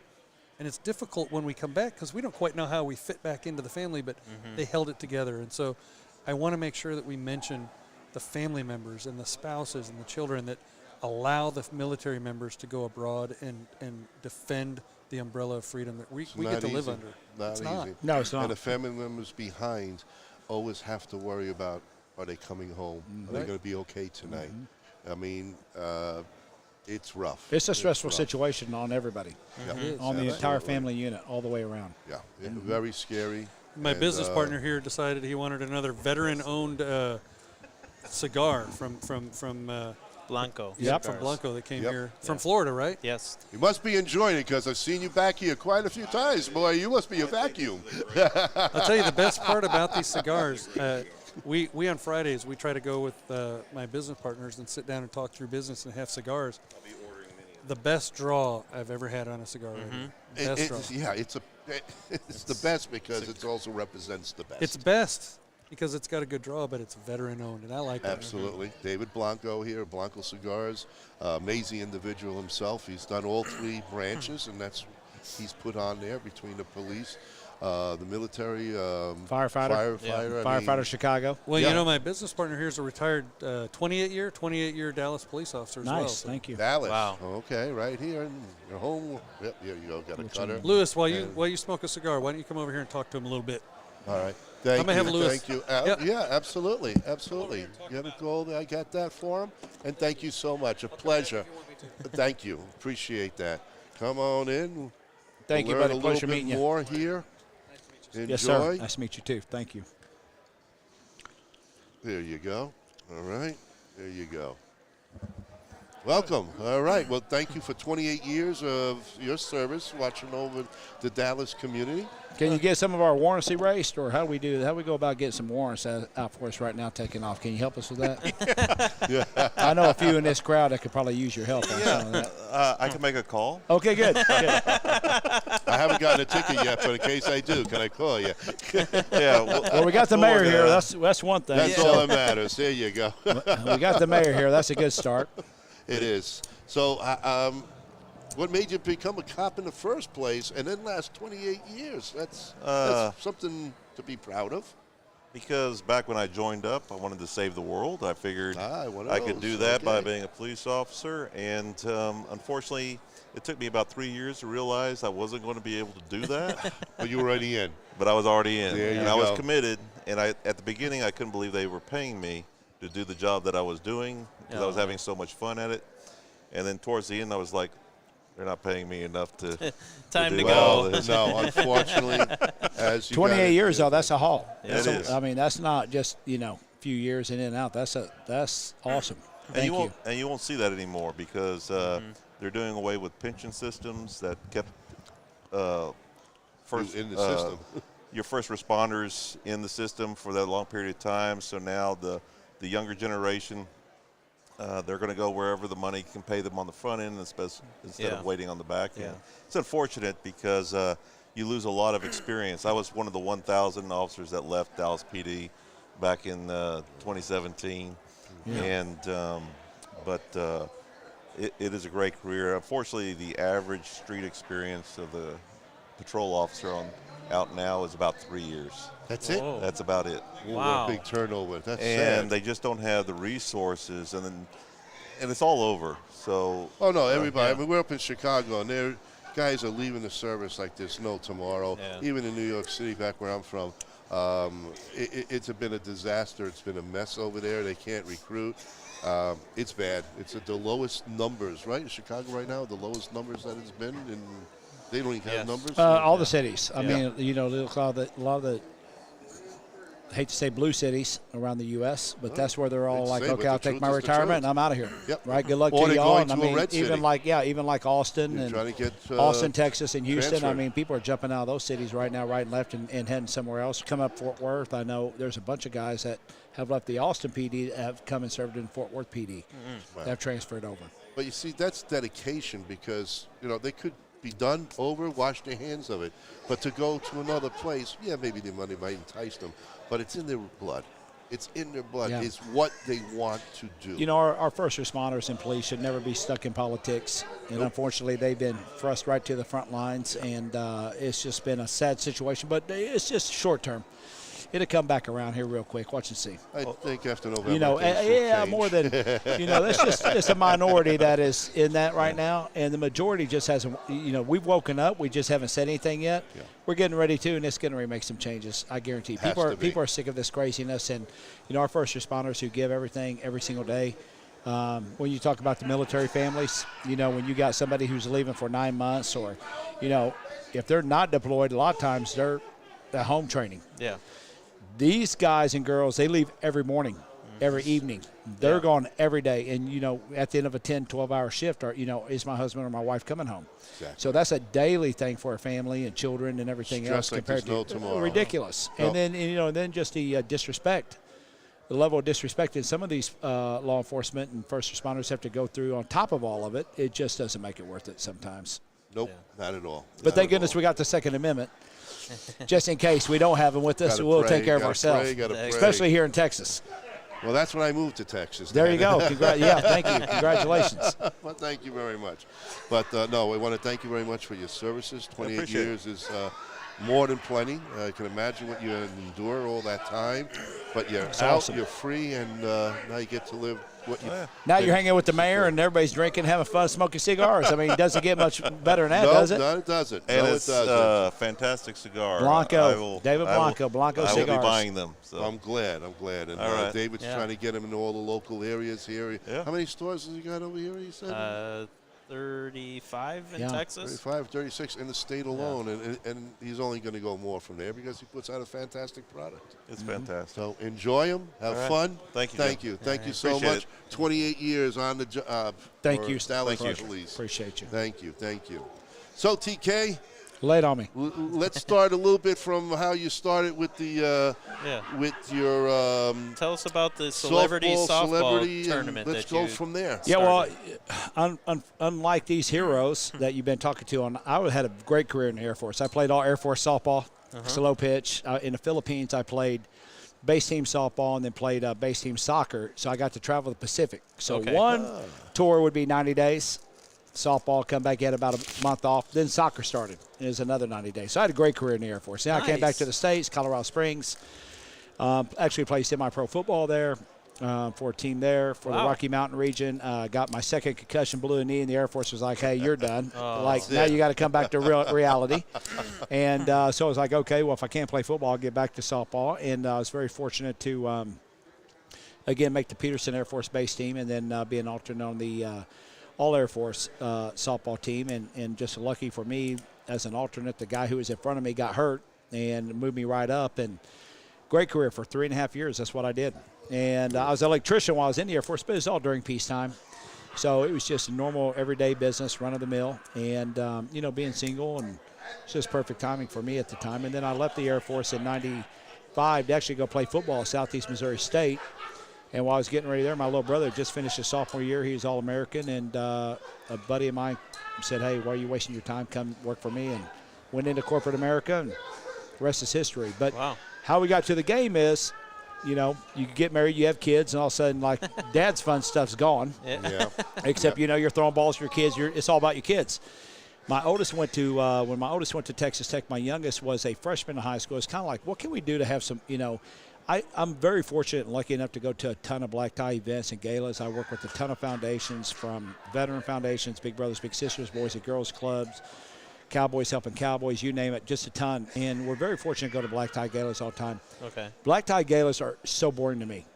Like they're just boring to me. It's like chalk, fingernails on the chalkboard for me, right? Yeah. Okay. I love them. I love, seeing everybody, but once we have to sit down and be quiet, then my OCD starts kicking in, ADH and all the other alphabet letters I got that my wife says. But so it was kind of like, how can we have some fun and do something different to raise some money? And Marcus Luttrell, if you know him, Navy SEAL Lone Survivor Foundation, he created.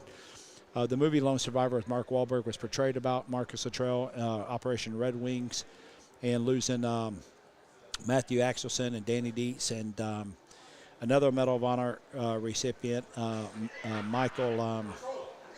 I'll think of it in a minute. I can't believe I can't think of his name right now. He has the big challenge every year that they do. I'll think of it here in a minute. Anyway, so Marcus and I were talking one time. I said, we should do a celebrity softball tournament to raise some money for the Lone Survivor Foundation. And that's how it all started in 2015. So Marcus took the celebrity team, co-ed.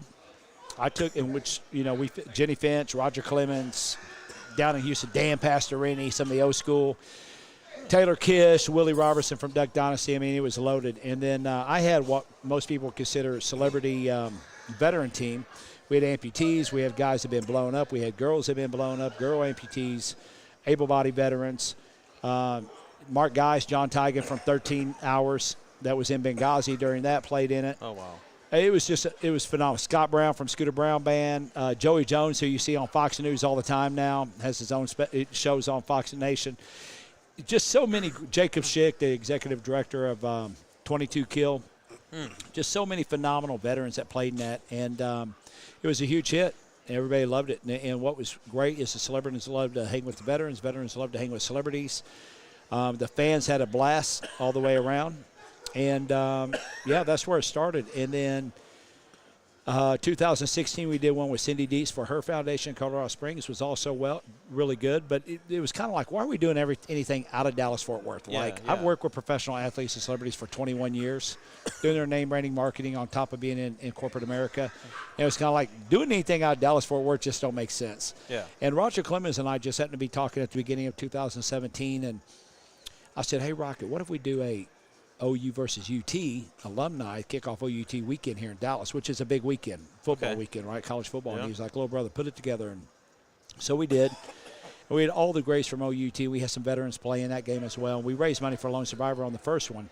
Okay. And Marcus Luttrell played in it, and a lot of fun. And then about a week before that game kicked in October of 17, Rocket called me. He's like, hey, what do you think about Matthew and Toby playing? Of course, my mind of athletes, I'm like, Matthew and Toby who? He's like, McConaughey and Toby Keith. Do you not know those two? And I'm like, well, hell yeah, those guys can play. What are you talking about? So McConaughey and Toby came and played, and it was just a great first year. And then after that first year, Toby, Matthew, and Rocket, we all got together right after that first game. And they're like, hey, why don't the four of us partner up on this? We'll all roll up our sleeves. We'll all get together and make this bigger every year. TK, you just, your portion go to Lone Survivor Foundation, whoever you want. And we started that. After 2018, all my other celebrities, guys and girls who weren't OU or UT alumni, started coming and complaining like, hey, this is really cool. What about us, TK? Like, hey, come on. And so we did a quick one with Carry the Load in 2019, and we did really good. I mean, we put it together probably 45 days. I mean, it was a last-minute throw together, and it turned out to be really good. And then COVID hit and knocked both games out. And then at the end of 2020, the Rangers called me and suckered me in. They brought me and my wife to the rodeo. It's like, hey, come up to the suite. We got a rodeo suite for you guys. Come up with us. We're like, yeah, we'll come to the rodeo, sure. And while we were up there, they're like, hey, you should be bringing your games over here. And I was like, man, I don't know if I can afford you guys, honestly. And that's the new Globe Life Field. Yeah. And the only games that had been played before we got in there was the World Series. When the COVID World Series, if you remember when the Dodgers and everybody played here. And all the games were here. Nobody traveled. They were here. Yeah. And it was a lot of fun to have our first game last year at Globe Life Field. And we did a veteran game first. I didn't know if there was going to be a year two. So it's like, let's get everybody. I mean, we threw the kitchen sink. Anybody and everybody pretty much got a chance to participate in this first one. Okay. Way too many people. We probably had 250 participants total in 2 games. Oh, geez. Way too many. But again, it was, you just don't know. And you want the veterans to have an opportunity to, like, get that, bucket list deal. Like, we're actually playing on Globe Life Field. Like, we're getting ready. And then, by the way, we're having a whole weekend full of fun with the Gronkowskis, with Michael Irvin, with Zeke Elliott, with all these great individuals. And of our females, we have so many supermodels and just amazing female celebrities that play in the game as well. And it just turned out to be a huge hit. And this year we're going to scale it back to 1 game, but we're putting veterans on both teams as well. Okay. And Cody Jinks, country music star Cody Jinks, played in it last year. And the Chrysleys, if you know, Chrisley Knows Best, all the boys from the Chrysleys came and played in it. Now, I mean, it was a lot of fun. And we raised a lot of money for Folds of Honor and Vets for Child Rescue, which is sex trafficking, which was created by Craig Sawman Sawyer, who's SEAL Team 6 guy. Okay. And then this year it'd be Vets for Child Rescue, and the new foundation will be SaveTheBrave.org. And what we do is we rotate them out every 2 years. So this would be Vets for Child Rescue last game this year, and then next year it'll be SaveTheBrave.org and Cowboys Helping Cowboys, which a good friend of mine, Cowboy Hall of Famer Dave Samsel, 2-time Pro Bowl riding champion of the year, created this foundation to help cowboys that have been injured, cowboys and cowgirls that have been injured, whether rodeoing or just hurt on the farm or whatever. They raise money for that. 100% of all funds go back to helping those individuals with what they need. They'll be our foundation next year with SaveTheBrave.org in 2023. And the Rangers, I mean, they've just been so amazing. Everybody in Arlington's been amazing in, like, bringing this game here. And like anything else, it just continues to grow every year. And then our October game is at Frisco Rough Riders. I think we'll be back up there this year. We'll finally be back. We had some scheduling issues last year, but October 6th, we'll be up at Frisco Rough Riders for the OUT game. So it's just a lot of fun. It's just for me personally, it's just a family reunion. I love it because I get to see all the people I love and care about that I don't get to see all the time because we're all so busy. Yeah. I have 4 companies myself that we do a ton of stuff with. And love you, bro. And we do a few things. We have a CBD company called verbforever.com. And all of our veterans, first responders, and their families get 50% off 100% of the time by just putting in Vet 50 or Law 50. Because we created that company because I'm just sick of losing friends to suicide. And what I found out from a lot of them is that, a lot of guys and girls are taking 20-plus prescription pills per day.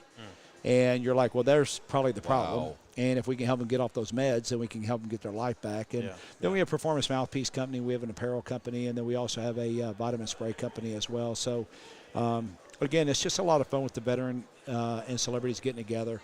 And it's a good way for all of them to expand their brand. I'm very fortunate, overly blessed to know everybody on both sides, the veteran community and the celebrities. And so it's lucky I get to know everybody that comes in, but everybody don't know everybody else. Yeah. So it's a great way for veterans get to meet celebrities, and celebrities get to meet veterans, and celebrities get to meet celebrities they don't know. Veterans get to meet veterans they don't know. And it's just a great, really networking Keep weekend building all the weekend. family. Yeah, and it's a great way for a lot of them to do things together. And it's just kind of, it's just humbling and also very exciting at the same time to get to see all the relationships that are made and people do other things and just business-wise and friendship-wise. And then the other thing is, one of the guys who actually, when I was in the Philippines at 18 years old, my roommate in the Philippines played for the base fast pitch team. His name's George Tennyson. He was the one like, you're good, but you don't understand how softball works. You don't understand this game. If you'll just shut up and listen to me, I'll help you. You'll make the base team, and that's where you start basically making your money, right? Okay. And what's funny is, because of this game last year, I haven't seen Tenny since 1989. And because of Facebook in this game, he came and played in it last year. Wow. And it was just a blessing to get to see him and hang out with him all weekend. And then a bunch of guys I played all Air Force softball with, they come and play every year. So, again, it's a family reunion all the way around. And it's just a lot of fun. And it raises money for good causes and everything else. So, yeah, it's a good time. Well, we understand that you brought a few celebrities with you, There's a handful in here. They're a little bit late in the game. There's a few of them having cocktails. I'm scared to get a couple of them on here right now. Well, that's okay. We're not radio, At this but point, it's hang a on. podcast. Hey, Lincoln, Missy Link. Missy Link. Lincoln Coleman. Here You're we up. go. You're up. It's sports time. It's the hot seat. Hot seat. Let's do it. Thank you. And then I hate to say I've been talking so much, I now need a lighter. Oh, well, you keep talking. Cheers. And you light that up. Thank you so much. Oh, I'm so glad you're here. Put your headphones on. Put that on so the world can hear you. You're on. You're up. You're up. Here we go. All right. They don't want to be see that old gray ball head. Oh, I can hear you guys. Hey, there we go. All right, there we go. Lincoln Coleman, welcome to the show. Welcome, Yes, sir. welcome. Yes, sir. Yes, Thank sir. you. We're So just I'll brag puppets on over Lincoln just for a minute. So Lincoln, he's Baylor. He played football at Baylor. Notre Dame first. Notre Dame first. Then went to Oh, Baylor. you got to get to Who that else? first. Oh, it's an insult. Yeah. Yeah, and what's funny is another one of my really close friend, David Mims, and him were roommates at Baylor. Both running backs, both played in the league. Dave, which is man. awesome. His son. Oh, my and God. they played there too. But then Lincoln, he got called up he ended up backing up Emmitt Smith. If you remember when Emmitt held out after the 92 season, they brought Lincoln up, and Lincoln was balling. Yeah. And that kind of helped Emmitt come back, but then he backed up Emmitt, and he won a Super Bowl with the Cowboys during that. And then from there, he went to Atlanta. Definitely. So he does a lot to give back in the community. He's played in all my celebrity softball games, too. He's one Yeah. of the funnest people to have hanging out. The only night that I literally have not seen him with his ring. Leaves it at home, of course, Super Bowl ring. So I usually, you know what I mean? But I thought this was a casual event. Well, that's you know why what I I asked mean? him, So, We're going to put you on the air. Look at it. well, that's what I asked him. I said, I you don't weren't- want to be pretentious, you know. Well, I told him, I said, you weren't drinking and ended up proposing to somebody and forgot who you proposed to. This ain't Vegas. Yeah. There we go. That's right. That's right, man. Pretty close when you're living in Lincoln's world. I ain't going there. We'll keep That's the right. So reputation always, nice I always and kid clean. Lincoln. I always call him the missing link. Yes. Because you're talking to him and you turn around, he's gone. Well, he's So got it's like, that where ADD, did man. where He's did always Link gotta go? Where did Lincoln go? You know who's fun? Jim Ross, the dang mayor. yes. Oh, my God, he's a All too blast, well. man. Mayor's a blast. And I've met him, I've known him, for a couple of years, Yeah, you know. and he has such a great story too, Jimmy Ross. I mean, he's one of my favorites. Yeah. People are like, "You call him Jimmy?" I'm like, I knew him before he was mayor. He's a Marine, baby. He's one a of my Marine. all-time favorites, Jimmy He's a Ross. Marine, He was man. one of the best There long you before go. he became mayor. Yeah, he's I a Marine. hope our wonderful Excuse me. crowd here in Arlington is going to keep supporting him because what it seems like he's he is he's doing. brought so much business Oh, and my stuff here. I mean, God, he's been man, this amazing. guy. And I didn't know, and Jimmy and I were having dinner one night, and I didn't know that the city of Arlington is actually population-wise bigger than Pittsburgh, St. Yes. Louis. Just saying, Really? Yes. Yeah. Yeah, Yeah. but Yeah. Do they include nobody- Grand but the- Prairie? but Is the- that but what- the square mileage is smaller because you're stuck between Dallas Fort Worth, but the Right. population size is actually Right. bigger than the city of St. Louis, Yeah. Pittsburgh, these major metropolitan cities that you're like, excuse me, what? Yeah. Yep. But you get stuck in And here it's like the stepsister. You get stuck out of. Nobody wants to mention you because you're stuck between Dallas and Fort Worth. That gets all the love and attention. And Yeah, even exactly. with Globe Life Field right here, you got Cowboys right across the street. I mean, it's such like this is the mecca for DFW. Like Yeah. there is no really Absolutely. Dallas Cowboys. It's really almost Arlington Cowboys. Right. The Texas Arlington Rangers are in Rangers. Arlington. Like this is where the party happens. Yeah, and when I was I'm born and raised Dallas, Texas, Okay. and Arlington was Farmland. Yeah, it was. Nothing. They had some honeys out here. They had some women. You come out here and They always had honeys. You and know what I farmers. mean? Yeah, always. You know what I mean? It's always But honeys see, in the farmland. Dallas and Fort Worth don't make. We don't get down with No, Fort we, Worth. no, we, No. no. You know what I mean? And We we always don't had a get down- problem. we don't get down with Dallas. Outside, you know what? No, we don't get down with Dallas either. You know what I mean? So we've always had a problem with each other. So in the middle, we always met in the middle right here with Arlington. And but now, man, I mean, But they now got Arlington's everything. outdoing They the got other it. two. They got it going on out here. Well, The it used future to looks be bright. like Arlington. Let's just meet in Arlington. Now it's like, oh shit, let's meet in Arlington. Yeah, Like, yeah. Now we meet exactly. in Arlington, right? Exactly. And then we got the Live by Lowe's here. Scott Nash, Oh, the my general God. manager, is one of the Yeah, absolute this, best. my God. this whole He's awesome. entertainment district here is Phenomenal. Texas Alive Yeah. here, and Tequila Sheila has an amazing bar here too. Who's a great friend of ours and does a Yeah, we ton met- of stuff in the met her community. Oh, earlier. she's got some things She's going amazing. on Sunday. Yeah, she's amazing. I yeah. got like a Selena cover band coming in, Yeah. and a bunch of my friend Joe King that played with the Raiders. He's playing over there as well on Sunday. Wow. Hey, let me real quick. Joe King story. We came out of high school together, 87. Yep. Okay.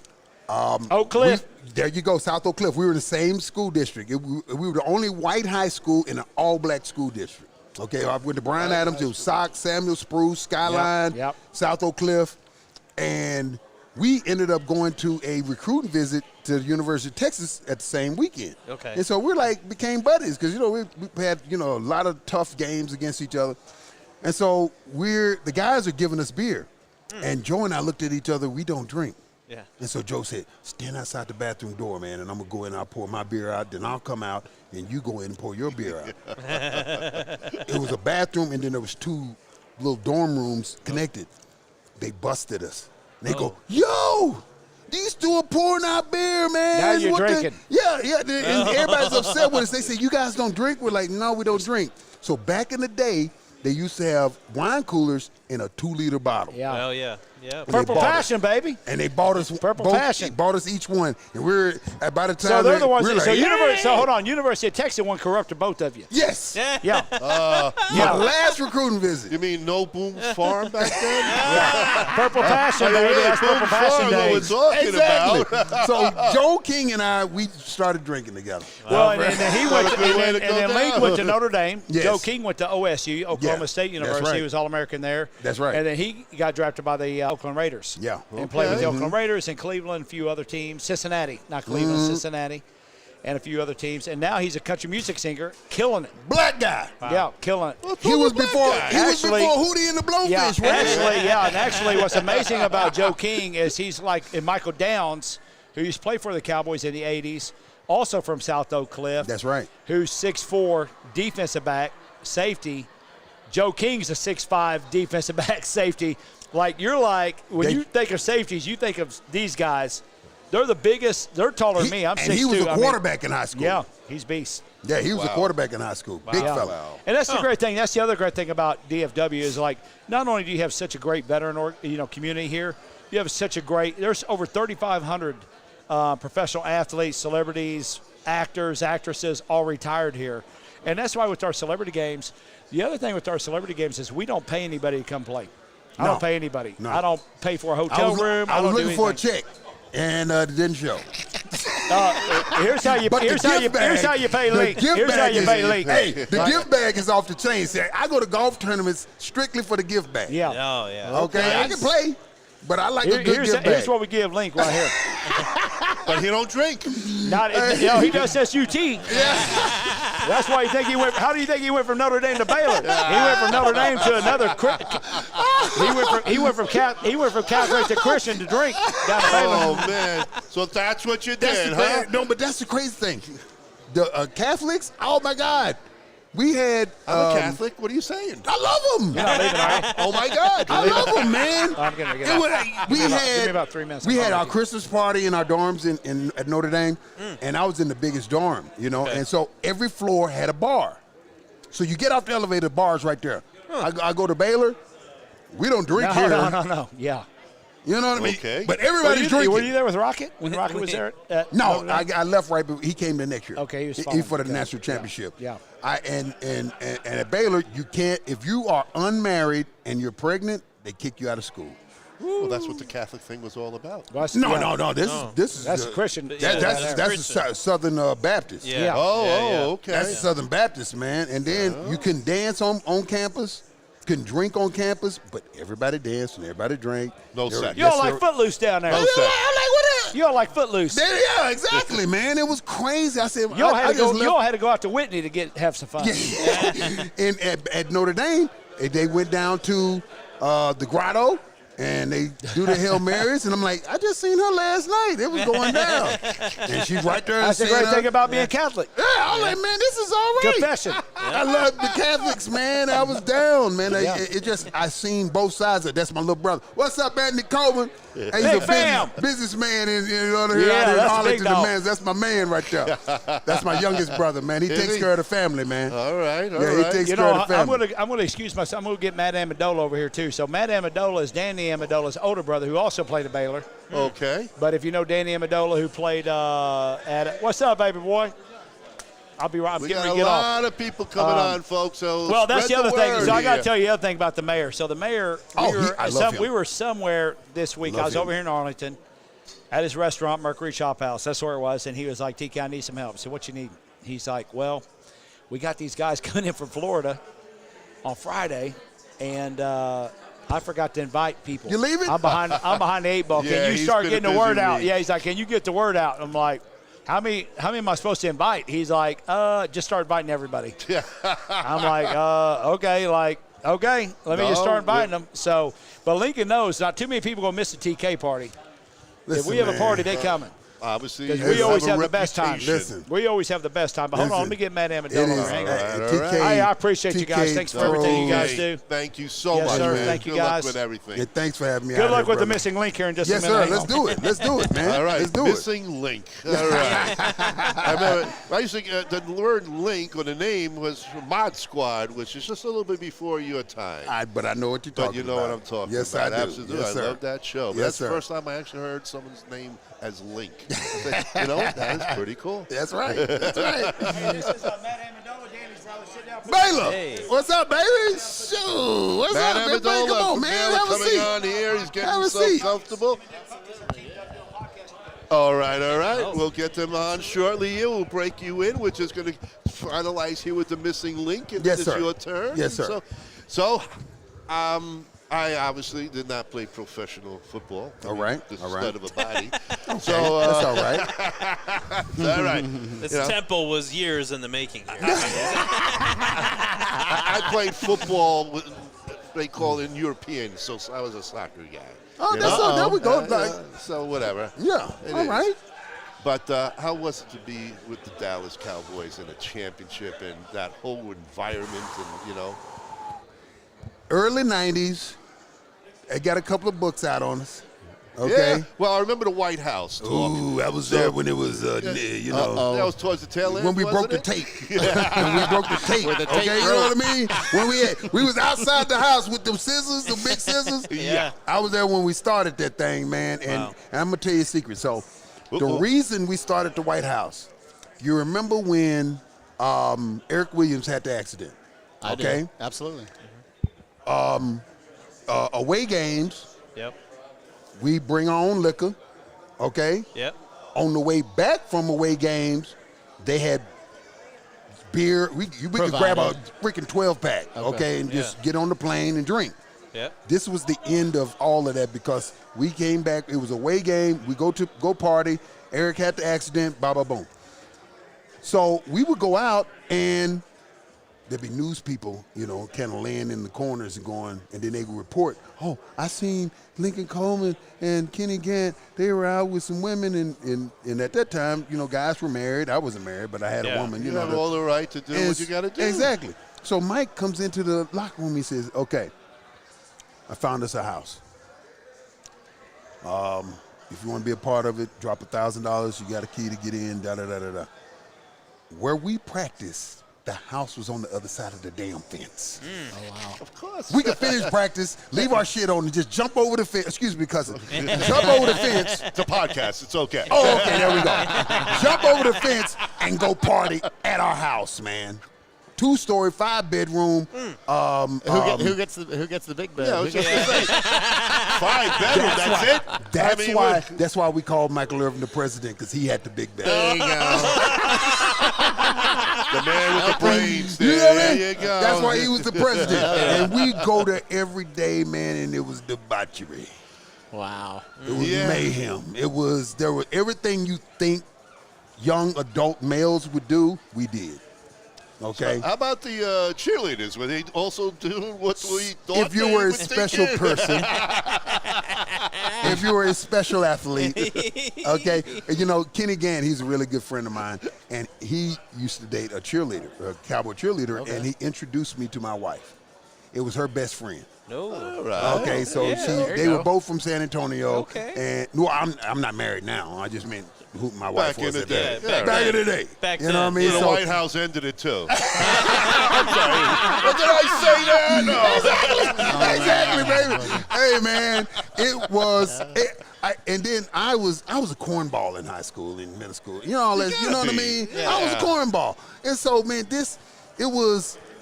I would go out, and I was telling the story. I was telling the mayor. I said, man, it was so bad. I would be in bars. And instead of walking 10 steps to the bathroom, I take a piss in a trash can right there by the bar, and the security will block. Go ahead, Mr. Coleman, you're fine. Wow, Are you serious? I'm peeing in a trash can by the bar, man. You were looking to get thrown out. They threw me out there. Security blocking my way. The respect. No respect. No, they had respect for you. Hey, if the walls could talk, if security would talk. Oh, my gosh. Nobody's saying anything. Hey, man, I would go out, and ladies at a table, I go, hey, I got this table. I got this table. Don't worry, I'll take care of the bill. And I go to the next table. I got this. I got all that. Whatever table I was at when I'm ready to go, that's the table I left with. Nice. And everybody else got stiffed. Everybody else got stiffed. I caught that. When in doubt, go to the White House. It was, oh, my God. I mean, I can't imagine if the walls could talk, brother. Bro, after we lost in the NFC Championship game up there to San Francisco. The most heartbreaking one that you've been through? Most heartbreaking, bro. The first thing Michael Irvin did, he walked into the locker room. He said, everybody get because we thought we were headed. We had all our wives and everybody up there shopping and doing all that. And he said, get your shit, and get on the plane. We're headed back to the house. Okay. And we got on the plane, man, and headed back. There's a spider. We headed back to the house, man. You know what I mean? Well, you got to do what you got to do. And the stuff that happened in there. Man. You got a cutter? Woo! Oh, I was saying I was going to cut you. You got to cut? Go for it. All right, there you go. Hey, Anthony. Did you guys have special parties there as far as throughout the year? Or was it just a whole, is it 52 Every day was a special party. Every day was a special party. I promise, we met there every day. I'm sorry. The reason we got Did you the have house. special parking spots? Did everybody know where they parked? Michael We got the parked oldie in front of spot. everybody's car. We parked in front of. I parked It down would be the road. limos. It'd be limos and BMWs. We parked in front of everybody else's house, and no one said anything because we made sure you didn't hear anything on the outside of it. There was a neighbor. He used to try to see if he could hear some shit. You know what I mean? Of course. Did you invite him over and just to shut him up? No, we didn't because it'd be ugly. You know what I mean? We didn't. We just made sure. So what happened on the off season when everybody was supposed to be with their wives and families? Yeah. Okay, that happened. No, after the season, everybody get with their wives and girlfriends 2 weeks. Sure. Show them a great time. Take them here, take them there, and it was back to the White House, man. Wow. Dude, Really? every day. I forgot my key one day. I broke in the back window. Oh, Jesus Christ. Nobody let you in, though. And there's the missing link. Who broke the window? You know what I mean? I broke in the damn back window, bro. And You broke into your own house. I broke into my own house, And bro. nobody So, doubted it either. They're like, hey, man, Crazy, just let it go. man. Let And what it did go. Michael have to say about this? No, he was upset. He Yeah, was I upset think he because we was. had glass everywhere. But that's just how we were living, man. And everything was fine. We went back to the Super Bowl, won again, Yeah. and we still had the White House. But it was stuff like, Times are starting to change, though, after yeah, the second one. we got too out of hand. You know what I mean? Yeah, it was time to break the party up. Oh man, we got too loose. When was the day that you knew it was over? When Mike and Alfredo Roberts were arrested at a hotel. Okay, and they said the one reason why he ended up, we should get away with murder. I'm in the Cowboys Cafe. I don't know if you remember the Cowboys Cafe, right 2 blocks from the house. I'm in the Cowboys Cafe, and the police comes in. And some buddies of mine I used to hang out with, we used to go, they had a boat, we used to go out on the boat with ladies and all that. They said, hey man, tell Jim Jeffcoat that ticket he got the other day, coming down was it MacArthur? No, coming down MacArthur, right over there by the facility. Don't worry about that. We're going to scratch that off because he's from another district, man, and we're sending him back over there. He don't know how we do it out here. Wow. All right. No problem, bro. I'll see you this weekend on the boat. Yeah. And so this time, bring some beer. Oh, man. this is when I knew. I can't imagine. How many years, really? Hey, how y'all doing? Oh yeah. Hey, this is when I knew I had a little bit of power. I had a buddy. I had a buddy that owned a bar right next to what's that hotel where the Byron Nelson. Oh, the Four Seasons? Four Seasons. Yeah. That's Emmett-Dalton, Right, 'cause we right don't across know the any. street. Hey, right across the street, my boy owned the bar, and I would go in there on Wednesday night. It was Thursday, celebrity. Friday, yeah, exactly. Saturday. It was Sunday. celebrity. It was celebrity bartender. So I'll be behind the bar. Oh boy. Oh, you Just want a where shot? You need to I be. give you a shot, and I give me a shot. What is And it? so- Was it the one by the Albertsons or the one right there Yes, across the corner? right there. Yeah, right there, bro. It's on MacArthur Avenue. Oh man, we had so much. What's it called? Do you know what it's called? And so that bar next to Albertsons. right there at Four Seasons. The Spirit. What? Oh God. And so one for one you, night- two The for Spirit. me. It's the There you Spirit. go. The Spirit. Yes. The Spirit And Grill. so I am out of my mind The drunk. Spirit Grill. And I'm coming down MacArthur, headed back to my house, and I look at 114 and I go, you know what? I'm hungry. And I go down to a Whataburger. It's probably like 2, 3 in the morning. Ooh. I get to Whataburger, go into the drive-through. Yep. There's like 3 people in front of me. I put the car in park and I go. Oh, no. Oh man. Oh, no. Police come knock on my window. Yeah. Swear to God. Knock on my window. And he looks in and he goes, sir, you've been out here for about an hour. The guys and they thought you were Dead? They thought you were dead. And he looked man. again, he says, 1 second. Goes back to his car. I said, oh my God, they're gonna get some people out here. You know? So I'm like 255, you know what I mean? So I'm like, oh shit, it's about to go down. 2 more police cars come. Oh, no. Oh, that's when you know it's not going right. Oh, no. One pulls in front of me, the other one pulls behind me. He comes back up to the window and says, Mr. Coleman, I hadn't told him my name. Yeah. He said, Mr. Coleman, go ahead and get your food, and we're going to escort you back to your house. Caravan! Oh no, man. I didn't tell them where I lived, any of that. They already knew. They caravaned me back to my fucking house, bro. Wow. Man. You had to make the I decision. said, I got there. power in this town.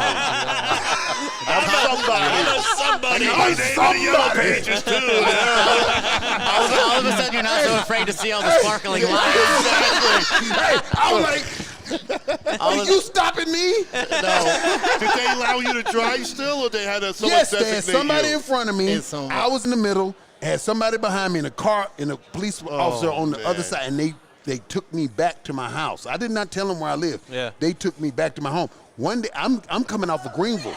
I'm doing 70 on the With the ramp. cops in front of you. Yeah, well, no, this is another time. Oh, before. Oh, okay. okay. All right. I'm doing 70 you made it on home, the right? own ramp. Yeah. Oh, I made it home.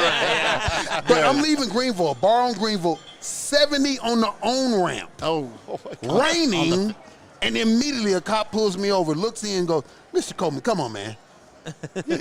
come on. Drive brother. safely. Yeah, what Yeah, are you doing? come What are you on. doing? I'm like, okay, yes, sir. Pulls off. I said, man, this is crazy, man. Can't do that shit anymore, man. No, it's really, you're not God. We abused it. You certainly We abused did. the power. Yeah. But at least you're here to talk about it. There you go. That's There you it. go. It's our fault, though. You know what I mean? We were young and stupid. Yeah, I you didn't know how to handle all that power, Well, man. you're young, and no one's there to guide you and all that. That's And, right. That's right. With your peer pressure, and That's Michael right. Irving. Ooh, I know Michael Irving. Oh, that's Tattoo Mark, man. Y'all know Tattoo Tattoo Mark. Mark. Let's see what Y'all you know got, Tattoo man. Mark, man. Where is the Coleman name written on that? Thank you. Thank you. Right, where is it? I don't see Coleman. He has 22 goddamn faces on his body. But not yours. I'll take his left butt cheek. Mark, He can put me on his left butt cheek. Can you get I a put him picture on, of the don't White put him House on the behind right side. it? With a picture of the White House behind it. Let's start with the Peter meter. Oh, man. Exactly. Hey, I got a buddy with Just one. Another guy. Okay. He had this thing where he would go to women in bars. He'd go, listen, I got your name tattooed on my penis. Whoa. And he'd go, yeah, I'm serious. I got your name tattooed on my penis. And he'd pull it out. It says your name. Your name.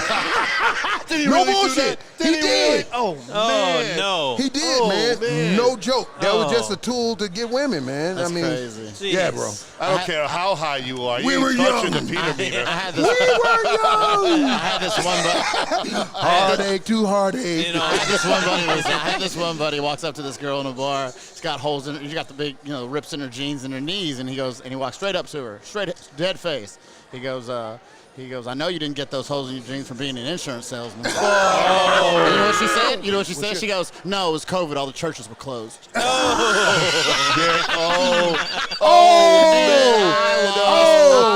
I lost. That was a good it. Catholic That is girl, right? awesome. Yeah, it was in Chicago. That It is was awesome. Chicago We Catholic were girl, in even Chicago. better. There you we know? go. Oh, yeah. A There we Roman go. Catholic, no less. Needless to say, I he love the didn't stand Catholic. a chance after that. He was I over it. know He was at his element. I was like, yeah. Oh, my God. Oh, shit, I man. know. But it had to be a lot of fun, though, huh?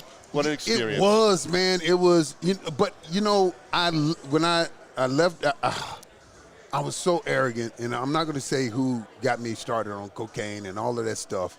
And I would work out like a damn demon, okay? And so we're in training camp. This is 95, all right? This is the That was end. just the popularity This of is the end. cocaine was just really popping in. Yeah. And You know, so, I came from the cocaine capital of America, Jackson Heights. so there we go. That's I Yeah. actually moved out at that time because it was Yeah. just out of control. But I didn't fall But off. You just kept I going. became arrogant. So here I okay. am. And we have running backs and receivers, and everybody had their own little workouts.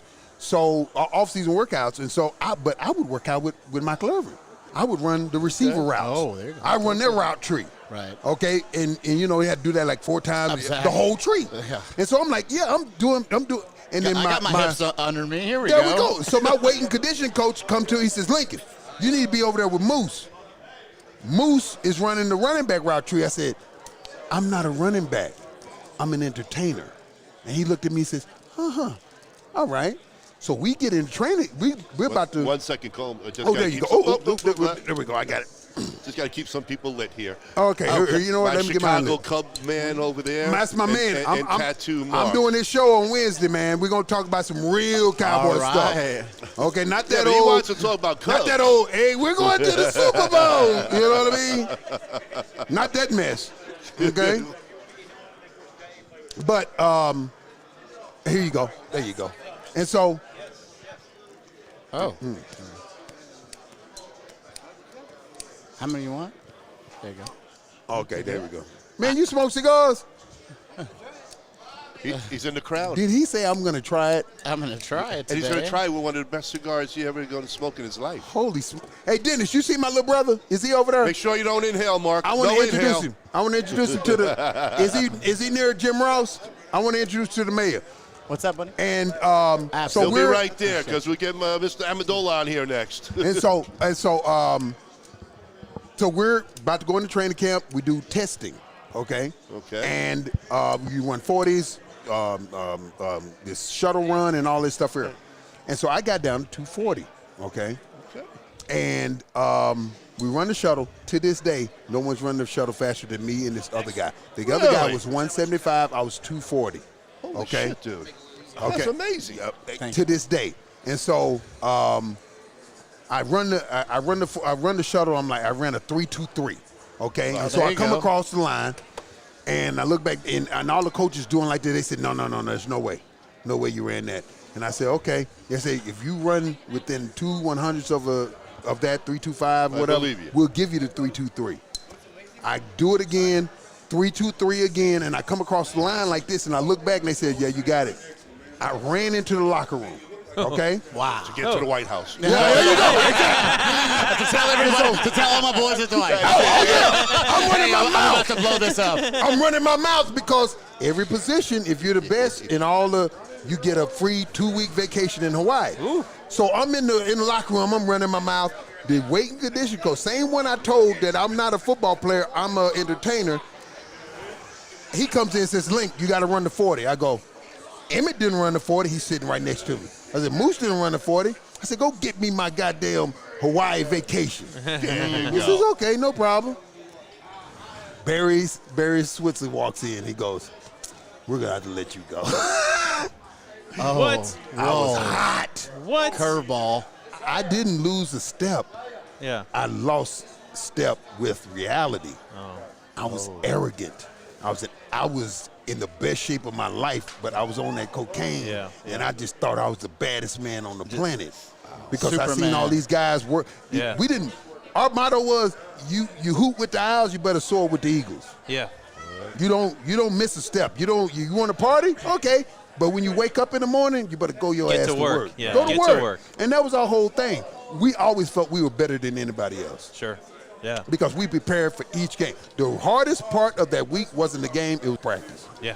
Wow. Yeah. Super Bowl in 93, we scrimmaged outside, cold weather, rain. Yes. Buffalo didn't even have pads on. They threw the football and they were in the stadium. They had no weather condition problems. We were at the Falcons field, garbage field out there in Sewanee, down in like a little like a hole. Yeah. And we scrimmaged, man, in mud. Wow. The week of the Super Bowl, man. I said, What's going on? What's going on? And every night we partied harder than they did. What did we do wrong? Every night.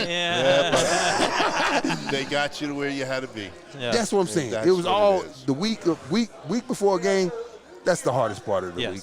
yes. Game day, man. We putting we looking good. Yeah, You know, we yep. trying to we letting you know You're we're not here to entertaining. lose. Yeah. We're not here to lose. Was there anybody like through your career that you kind of had to get extra sleep for? Because I talked to Tommy Harris from about a week and a half ago. I love Tommy. He's great. He's I great. love But he Tommy. told me the only one was Larry Allen's the only one that made him go to sleep early because he didn't want to get better. embarrassed when his family was You in. better. Yeah, because he said it's not. He said was it the size, the speed? He said it was the strength. He said if he got his hands on you, it was overtime. Done. Done. He was said he was an over. animal. And the thing is, he said it was the most amazing film to watch the week before. Okay. And the 3 weeks prior, Yes, sir. just because you didn't want to be that guy. That's right. And when Tommy Harris is going to sleep early because he's on, got rent in your mind, Yep, that's something different. Bro, Yeah. It's a whole I'm gonna tell you, mindset. I played it was the last year of Lawrence Taylor, and the week. Now you talk about my man now. I love him. I love him. Respect The week of Lawrence Taylor, we would go, okay, because Lawrence wouldn't tell you where he's gonna be. Okay, Wait. Lawrence line up where he wants to line Oh, up. as far as on the field. But the Yeah, night on the before, field. he partied with you, didn't Yeah, he? yeah. At home? Well, He oh, took yeah, you yeah, out, yeah, let yeah, you yeah, know yeah. what's going on. You know Go when you used to do the this way, Giants? You guys are screwed on Sunday. I got and something for he you. knew it. You know when we do the Giants when we were at home? We Okay. sent a bunch of hookers up to their locker, to the hotel, Tie it off the and leg. they were like, "Of course, we'll take the hookers." Yeah, tie the legs. But he took you to the white stuff when you came to the Meadowlands. You better believe it. You Oh, better believe boy, it. he knew how to play the But game. it was his last year, and we still put a tight end, a tackle, and one of us running backs on our way out into our routes. Look at Lawrence first. Yep. Make sure he's under control, and then get out late. That was the rule. So we had 3 people looking at this dude. Wow. And at the end of his career, man, crazy. You know what? I hate to say it. He cut his career short because of Yeah. what he did. Yeah. You know? Yeah. And unfortunately, I mean, to me, he's still the greatest in that position. You're an East Coast guy, aren't you? New York City. You sound like it, man. I sound like you. I lived in New Jersey, man, for a year. Where? Hamilton, right outside of Trenton. Okay, well, I you loved south. it. I was up in Wayne. The diners, There ain't nothing like New York City, Oh, New my Jersey God, food. New York, the You know? food. Hey, Especially the Greek food. Yes, the menus are The like diners. a book. Oh, yeah. But the Italian restaurants, I don't care where, you ain't gonna find anything. Maron. Oh, look at that. He's hanging out with me. This is excuse me. The whitest black guy I ever know. I'm telling you, he's like, tell you right here, man. He knows how to talk. Hey, an Italian deli? Oh, my Which one? God. Which one? Oh, yeah, all of them. They make the fresh cannolis. I sit there and just drool watching them making cannolis, bro. Prosciutto hanging out there, the mozzarella, everything. Now we're talking Mortadella. We're going to get to the Italian. Get to the Italian. We're talking about aged meat. There we go. Oh, my God. I Manja. fell in love, man. We're okay, I think. We were running over Oh, time. sorry. I You know, this burned his guy's arm. killing. Oh, did you? I'm Italian, don't worry. I'm dark. I like it. Oh, man, but I love the East Coast, man. I lived in Rhode Island. I lived in Sorry about in that. New Jersey. I know That's that okay. That was crazy. I had a fiance at one point, you know, and she lived up there, and so, you know, I had I lived there for about a month or so. Okay. But yeah, man, I lived in Florida for like 6 years, man, and So you've been around. I've been around, But man. this is home. This is home. Born and This is raised, it. Dallas, There Texas. you go. That's my little brother right there. He's a He's the businessman. man who takes and watches over you. Yes, he is. Make sure he's got a penny tomorrow, okay? That's all he needs. Exactly. I'm gonna introduce you to the mayor, man. The mayor is waiting on him. Oh, Yes, all right, yes. go ahead. All right. Carl, really, No, man. Hey, listen. Lincoln, it has been a pleasure. Yes. Yeah. Congratulations on a very successful career. Yes. Thank you for stopping by. It's been a pleasure. I'm All going to right. talk to all my friends about you. Yes. Yeah. There we go. There we go. I'll see you guys before you leave. And my man, Absolutely, Baylor, brother. Baylor, I got you, baby. brother. But what's up? How do we? Yeah, we got to take those off. We'll talk about it, big dog. Folks, so much happening. We'll talk about it. More big dog. athletes to We come. we'll talk about We're it. going to get them on here. Lincoln's Thanks, going to buddy. go talk to the mayor. All right, it's your turn. Boy, Hey, who is buddy, that what's guy? going You on? know him. Come on, hang out over here with right, us. let me move There we over. go. Let me move And we'll put over. this one. Yep. All right, You're the stepping foot. there. Here we go. Tattoo Mark, you're next. After Link gets his ass tattooed on your, the On left your cheek, left the arm. left Come on cheek. now. Yeah. Come on now. The White House shot. All right. Oh my God! What stories, indeed. That was pretty intense. Man, I'll tell I you like what, that. it's hard to live up after the early '90s of the Cowboys story. It was different. I mean, Hey, you know, watch out it's- about the Cowboys now. What you No, saying now? no, Come good on now. story. No, Well, the all truth right, is the all right. truth, No, we're you know. just- All right, all right, We all call right. it the black eye era. Okay. You all know, right, all what are right. you going to do? You know, Being a diehard super fan, I have to back up my boys dearly, deep down inside. I am tattooed all the way down. So you know what? I cannot go with another team. So when everybody starts well, the criticizing, Jets are really good. who? Yeah. The Jets? Oh, yeah. But you know what, though? Yeah, when you they badmouth the Cowboys, I got to step up and say, you know what? I got to respect the Dallas Cowboys. I mean, we have 5, but you know what? We're trying to get that 6. But you know what, though, Mr. Alagoy? You know, Amendola, yeah. Amendola. good. You know what? I respect your brother. Your brother was a Yeah. hell of a ball player. He played on the 2018 Oh, my team. God. Tom Brady loved on that man. But you know what? Backing up the Cowboys. Backing up the Cowboys, guys, you know what? I am all for it. Being the Dallas Cowboys #1 dedicated super fan, tattooed all the way down to my body is unbelievable. I got 20. What's your favorite tattoo? Where's Emmett Smith. Emmett Smith. Emmett Really? Smith on the back. I had met him in Vegas, and when he saw his picture on, or actually his tattoo photo on my back, he says, "Tattoo Mark, this is unbelievable." You know what? He had tears going down his eyes and says, "You know what? Anybody that puts my picture on another person's body is dedicated." And you know what? I'm gonna be honest with y'all. you can always change your costume, your makeup, and all that. But when you tattoo your body, you're dedicated. That doesn't come off. That's permanent. Yep. Sure. So you know what? I got these players tattooed on me, and you know what? I love the fans. I love the Cowboys. I don't do it for tattoo mark. I do it for the love of the Cowboys and the fans. There The you go. kids, I do it. Oh my God, the kids is unbelievable. I do a charity for the teddy bear charity for the children's hospitals and all that. It's unbelievable what I'm doing. But you know what? God's blessed me to do this. And you know, to represent the Cowboys is amazing. Well, congratulations for Thank you, doing sir. that. Thank you. Dallas owes you. Thank you. All right. Jerry, send me that paycheck. I was with him earlier today. I forgot to mention your name. Nah. You know, When you talk about name, image, and likeness, you're one of a kind, brother. Thank you, brother. You know what? It's a blessing because Emmett, you know what? My thing was I asked Emmett in Vegas when I first met him, I said, Emmett, what was it like when you broke Walter Payton's record? And you know what? That man's a classy man himself. He says, I went down to the Star and I raised up my hand and I said, this is for you, Walter. And that's a lot of class, a lot of respect, a lot of love for Emmitt Smith and for Walter Payton. Good man. Walter Good man. Payton is the greatest running back of all times. He will always be that. And you know what? You have a lot of players that break records and all that, but you know what? Walter Payton is a very He's right classy, up there. Yeah, definitely. Him and his whole family. Absolutely. Beautiful And family. and your brother, oh my God, Tom Brady misses him. I'm telling you. Well, he's back. He's back, Come which on, I Tom didn't think that Brady's was back, going to yeah. happen. Your but, brother, what's he doing? let's see. So he's in his. This will be his. Last season was his 13th year. Okay. He had, I think, a knee scope around week 10, I would say. So is he going to be okay? Is yeah, he no. gonna come back?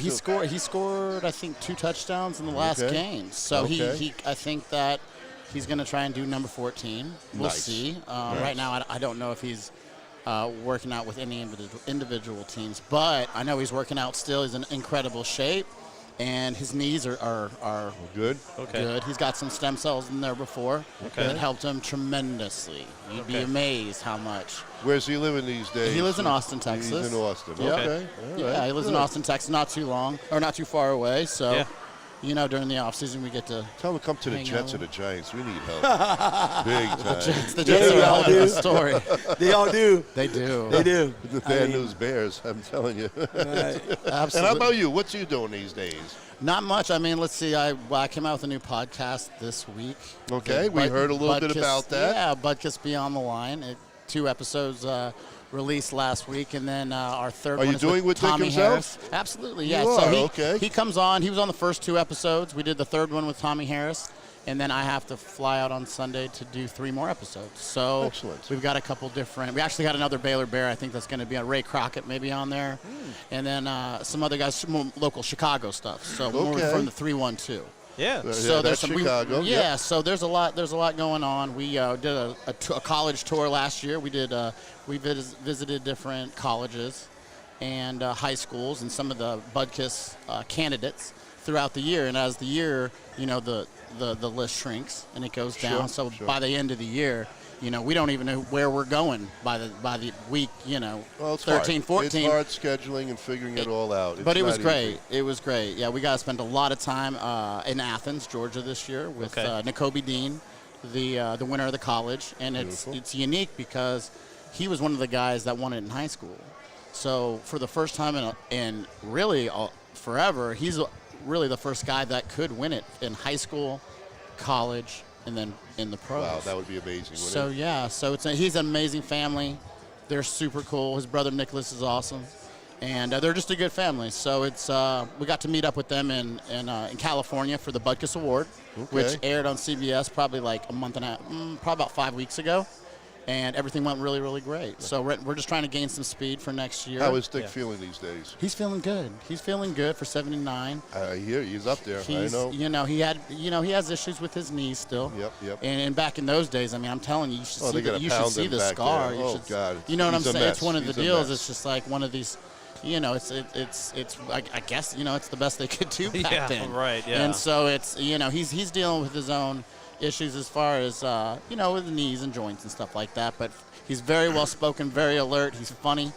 And he's a concussion character. issues, huh? Concussion issues, and I'm sure. I mean, anyone that throws their body especially around, at that time, anyone too. that throws their body around and gets head-to-head contact over and over, you're going to have consequences somewhere. You may not know but when. he's good for 79. Oh, I mean, he's good. He does. Nice. He sleeps in his hyperbaric chamber. Okay. And you know what? He's probably lost about 25 pounds over the last 18 months. Yeah, he got on a diet, and That's it's gonna help. amazing. That's gonna It's help a lot. amazing. And I work because I work with Matt Budkiss. I work with Matt. So on the podcast, it's Budkiss Beyond the Line, and it's me, his son Matt, and a guy named Peter Hassan, who was a sports media guy for the Blackhawks for I want to say 16 years or so. Okay. Yep. And so we're just kind of getting that going. We're excited about it. But yeah, so Dick comes on ever so often. So he's in the first episode, second episode with Patrick Willis. And then the third one was Tommy. So we're just when I fly out on Sunday, we're kind of trying to figure out as far as which ones he's going to be on in the next 4 days. Okay. And when we Nice. tape, but yeah, he's alert, he's sharp, and he's really well spoken. So it's a Good. pleasure to meet with him. We got to do an event during the Super Bowl, the Okay. first annual Monsters of the Midway. Wow. And it was awesome, man. It was great. He got to spend some really intimate time with about 65 people in a private area. And he told stories, and some of them, Yeah, some of them might not. I don't know if Yeah, as can't much repeat. as Link and be talking about, No, but there's some no, other no, stories no, no, involved. No, they were good, but it's just a generational deal. When you get to Yes. hear somebody, in their perspectives of cleats on and cleats off. Yeah. It's amazing, and it's an interesting era, and again, the age difference too. I mean, Lincoln, I figure, is about maybe 53 years old or something like that. Buck is 79. That's still a big wide gap. 2 decades, close enough, and 2 different eras of football.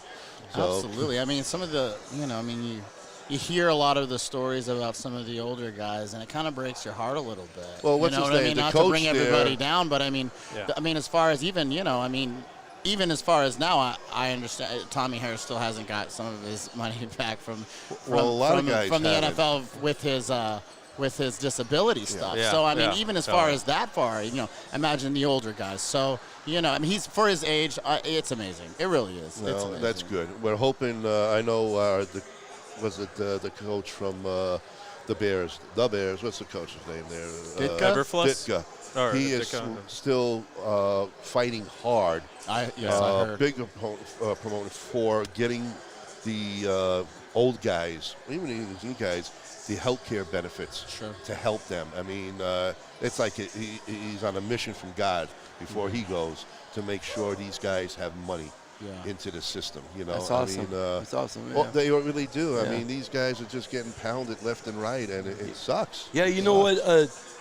Football is a tough sport. It's not like baseball and basketball. I mean, No. these players Short-lived anyway. 16 weeks, man, and they go through hell. I mean, it takes a toll on their body. So you know what?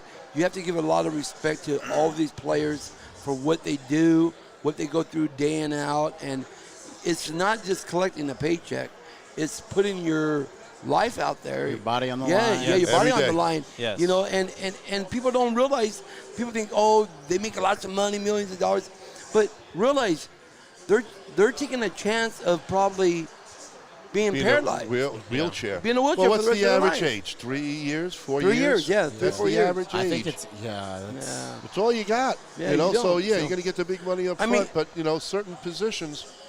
And you have to realize those hits are vicious because being a super fan, I'm down on the field, and hearing it down there is like hearing like a semi hitting together head on head.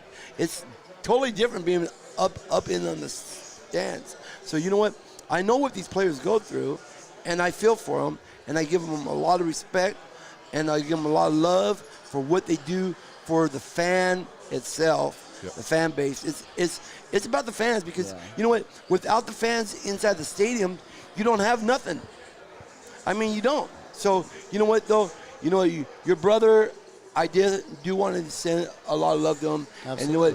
Thank you, Mark. He's taking a lot of good hits out Yes, he there, has. and he's bounced back. You know. You ever seen the Rolando Exactly, McClain you know. clip Wow. for the Raiders? He's running took him, he caught him mid-step, Right. and man, brother. Yeah, those hits You are know how crazy. big Rolando McClain is?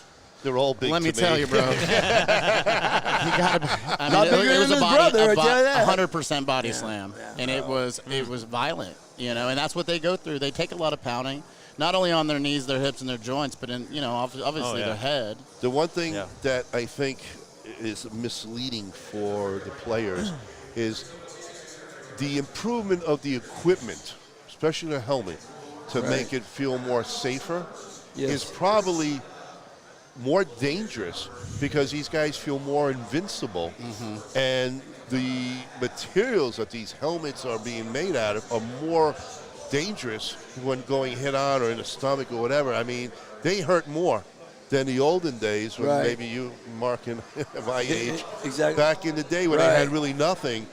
I think guys respected each other more. They won't get that body slam because they understand the equipment is for crap and you really can lay a guy down. Even though you're on different teams, you respected each other. Right. Now, they don't care. This is invincible. I'm Superman.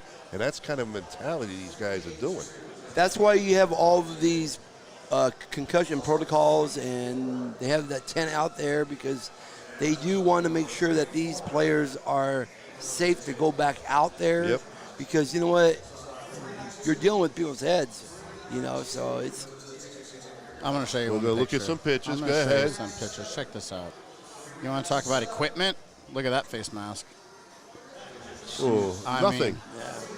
It is 100%.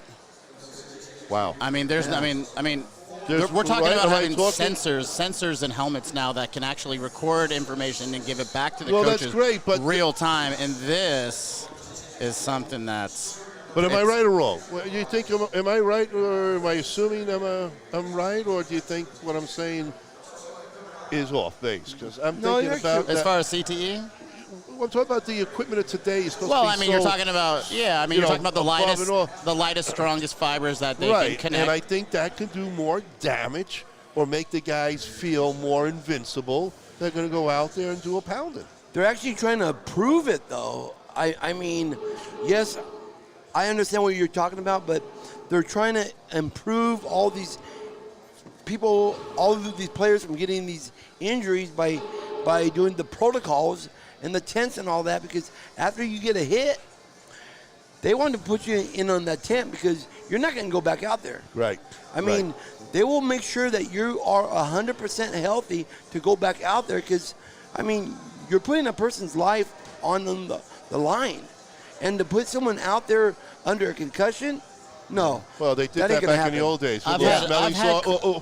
I've Okay, had- get out there, you know, break a leg. I've had quite a few, and your short-term memory in that point is absolutely 5 to 10 seconds. My Someone would son's the tell me- same way, 28, and even he's had Dick 5 was that I telling know a of, story. but I think he's had more. Dick was telling a And- story, and he was saying that one of the coaches came up to him, and he said, and he said, you know, I can't wait. He's like, I can't wait to get out there. And he goes, yeah. He's like, absolutely, I can't wait for the game to start. He's like, Dick, it's like the fourth quarter. Like we're way past where we He was were. gone. He was so already yeah, I gone. mean he was already concussed. I mean, I had one in it was my senior year, second game, and the guy ended up playing. He was actually went to what was it, the San Diego State as an offensive lineman. He was playing fullback. I took a knee to the head from a safety blitz, and I was out. And so, Oh, boy. yeah, How yeah. long? So 5 games? back Oh, no. then? I was back on the field in 2 weeks. But, yeah, no. It was totally different. Protocol and Okay. CT and all that was way different. I mean, literally, I got to the sidelines, and they were like, listen, like, are you okay? I'm like, yeah, I'm okay. And I talked to my buddy. I'm like, what are we in? Cover 4. What are we in? Cover 4. Wait, what are we in? And they're like, go to the out. You know what I'm saying. But it's just the short-term memory at that point is completely out of the game. Yeah, and that has to be watched out for. I mean, again, that is what I think the whole healthcare that the NFL needs to look at. Absolutely. They got to address it. Yeah. They got to address it. For sure. Well, anyway, guys, thank you. Thank you you so much. It has been a pleasure, Absolutely. my It's been man. a pleasure. Thank you, guys. brother. Hey, you know can what? have a tattoo with me, too, Thank- if you thank- want. hey, No, nice I'll to meet take you, the brother. right cheek. Come on down there. Lincoln Ron, we'll call it. Nah, you know what? Hey guys, it's actually a pleasure to bring me on your podcast and to represent the Dallas Cowboys. And your brother also because Absolutely. you know receivers and quarterbacks they take vicious hits and but being able to come on to your podcast, man, it's very a pleasure and thank you so much from the bottom of my heart. And thank you, all Mark. I got to say is, go Cowboys, baby, let's go. Let's go. Let's get that Guys, I appreciate it, too. I really appreciate thank you. having the time to give me on. It's been a pleasure. I want to wish you all luck with the new podcast yourself. Absolutely. And, thank you. Hey, say hello to Dick for me. I will. Yeah. I will. All right. All right, Good guys. luck, guys. Thank you Thank so you very much. All right. Thank you. Oh, well, it's been a long one here, folks. I believe there was one more athlete, a Chicago Cub, that's out there, and I have not seen him in a little bit, so I don't know if we're going to get him. How we doing here today? Hi, what's your name? Chelsea. I'm Ronnie. How you doing? This is Kyle. Hi. How are you? Thanks for listening to us. It's all good. It's all good. Thank you. Thank you. Anyway, folks, I don't know. What do you think to do here, Kyle? I don't see the Cubby.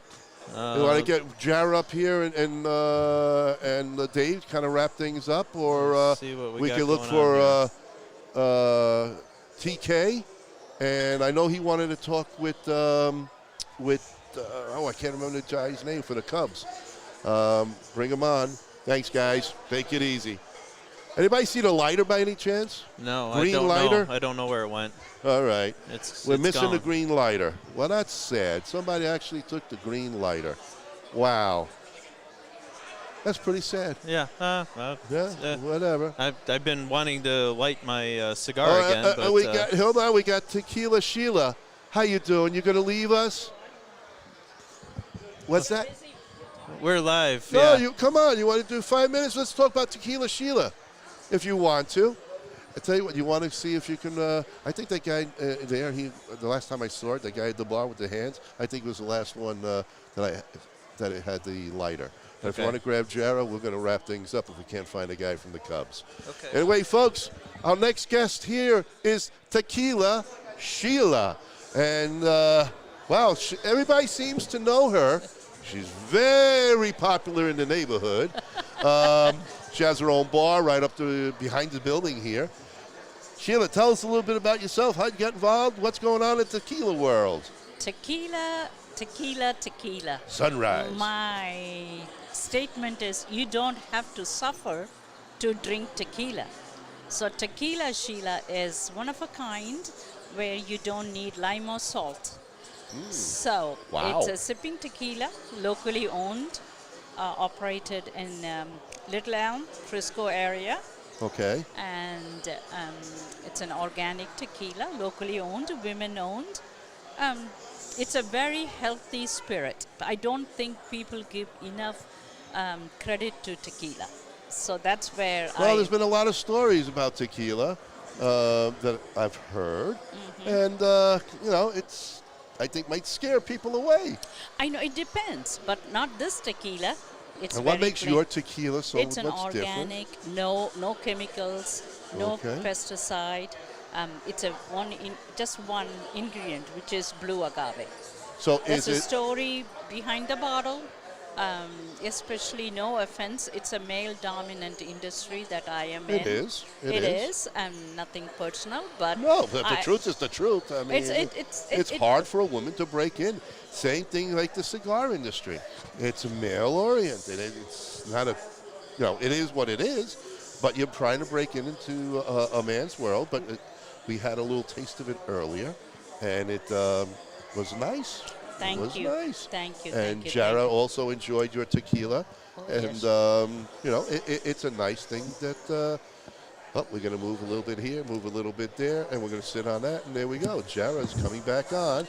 And Jarrah's going to talk a little bit about the Tequila Sheila and what her thoughts were on it. Oh, my God. Let me tell you something. And don't judge me. I've had 3 Tequila Sheilas Right now? today. Nice. Wow. I've had- I had 6 waters. Well, you know what? Maybe you're just a little bit more responsible than me. Oh, I'm very irresponsible. Okay, I'm done. I'm Listen. a bad boy. He's all, look at him touting his responsibility to me. I don't want it. I've wanted the drink. I just haven't had a chance to go and get anything. So This is true. This is true. Well, we met Tequila Sheila randomly at the bar. Kyle and I were getting cocktails, and I ordered an old-fashioned, and she said, "Did you order an old-fashioned? You need to try it with Tequila Sheila." And it's all organic. I'm sure you've talked about this already. You And just they were- started, yes. They were delicious. Thank you. Thank you. They were delicious, and it's Sheela. Yes, that's Tequila my Sheila. name. That's how it spells. Sheela. Organic, locally owned. I was just telling him, women owned. It's not easy. Even have you brought cigar into the women's whole world? We should do that. Yes, That's we the whole have. reason I'm on the show. Okay, that's what I thank you. That's like the only reason they wanted me on the show. Yes. Is That's to all. exploit my That's woman. all it is. My Just because womanhood. she's a woman, we don't care anything else about Yeah, it. even Just I because she's a smoked woman. a cigar today. You did, and you smoked the Don V from Vic Shaw, and it is an incredible cigar. Very smooth. I mean, I'm not a regular cigar smoker, but I enjoyed it because it was not harsh. No, not at all.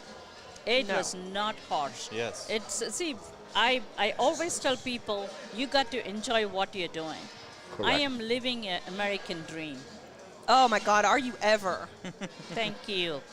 And I always say, yes, I was born in India, but I am in America, the wonderful country on the face of the earth. There you go. I like that. There you go. She It tells us a came here little bit and about your started a bar. business, you know? Yeah, Right. started a business. What did you Pardon? get started? How did I start my business? Yeah. I was when I was in college. I had seen people drinking tequila with lime and salt, and I have this bad habit. If I have something in my head, I have to execute it. Okay. And that day I said, I am going to bring a tequila where you don't need a lime and salt. And I'm a cancer survivor. I am diabetic too.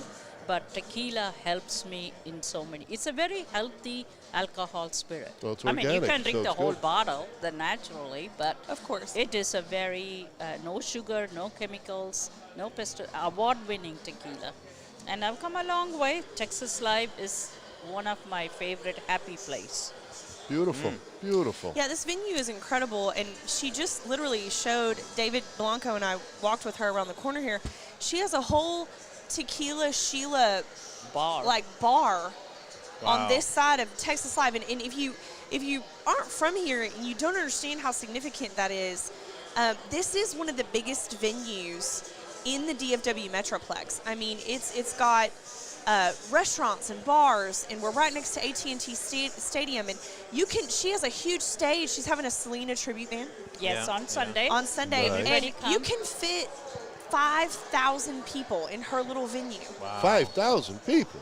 Wow. In her venue. This is huge. And so, like, the American dream, you were talking about that. This is it.